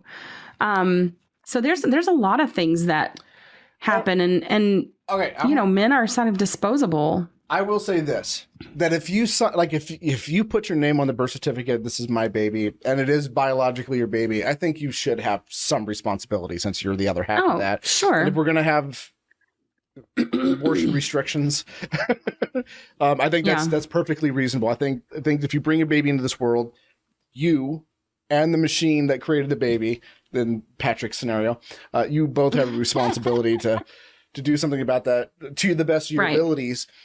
But at the same time, it's like, okay, if it's not your baby, like, then you shouldn't be held to it unless you're like, okay, like the father, we don't know who the father is. She was sleeping around at the time. I forgave her, but I'm fathering this child in terms of right. Then I think you should be on the hook. Yeah, you obligated yourself. Yeah. Yes, of course. But if a fraud was committed against you, I think that's a different thing. Yeah. I agree. And I think men feel pressured to raise other men's children. I've seen so many times where, a man is like applauded and lauded because, I know it's not mine, but I'm going to take care of him because I'm going to do that. I'm not going to let this child go fatherless. And that's a good instinct if that's really what you want to do. But I don't think that people should look at a person in a bad light if they don't want to support children that aren't theirs. Yeah, exactly. I understand that. I sometimes don't want to support my own kids, but as much as I don't I love my kids. Oh, I'm sure they're fine. Keep them away from me. They're fine. I don't. Juggling knives and stuff. Like if they want to play Ninja Turtles with me, that's fine. But then, okay, go home. Just don't go into the room, the back room with Mr. Jesus. No. Yeah, I don't like kids in any way, shape, or form. Really, I don't like kids. I'm like W.C. Fields. Get out of here, kid. You bother me. Go away, kid. You bother me. Yeah. There's a lot. As much as I don't like Dennis Prager, for many reasons, I do think that he did say one thing that made sense to me, but I would also apply this to rights as well. He says that like if you need a qualifier in term before the word justice, you're not talking about justice. So, ecological justice, all this kinds of justice. They're not really justice. Social justice. Right. Those are all ways to say that that we need to be unjust to people to give justice to some entity that doesn't really exist. I think that also applies to like rights. transgender rights, gay rights. There shouldn't be that. Like, you should be able to do whatever it is that you want to do. And with anybody who you want to voluntarily contract or to do other things with you, you should be free to do that. No restrictions on that whatsoever, so long as you're not hurting other people. That's just called rights. Right. If you're going to say gay rights, then you're starting to go, okay, well, we're going to exclude straight people from certain things. Right. And be unjust to them and take away their rights in order to give special privileges to this group of people. Right. And it doesn't matter if it's gay, trans, black, white. It doesn't matter. All of it. It goes against both sides too. Right. It's not just one particular type of it, right? It's not just against the woke people. It's also against like the far really weird right-winger people too. Right. That's quite insightful. Yeah. So it really is, because but the qualifier means you're making categories. Yeah. So where can people find your stuff if they're interested? Oh, I don't have stuff anymore. I don't even have stuff anymore. This is my stuff right now. Lolberts.com. I'm on Facebook. I'm trying to get on Float more. Float was like, I got out of the habit of using it because I was having a hard time on my phone, and I think that's fixed now. So I'm gonna try and get on there more, but mostly I'm on Facebook, y'all. Instagram, Twitter, nice. The trinity of evil there. That's where I'm at. I don't have any shows or anything right now, so. So we got no super chats this stream, but we did have one comment that I feel I need to read from Danny Duchamp. Okay. Eviction, hello, Danny. Evictionist. Abortion is just like when you can't pay rent, so your landlord crushes your head with steel tongs. Yeah. Accurate. Those forceps, man, they're deadly. And unlike previous episodes where I started it ripping off some other podcast or YouTuber's intro, I'm going to steal somebody's outro. So, Sherry, what has been your favorite part of this podcast? You know what, Jim? My favorite part is actually being able to sit down and have a conversation with you, honestly, because I feel like I've sort of known you for a little while, but I've never really gotten to have a conversation with you. So this has been good. You are welcome.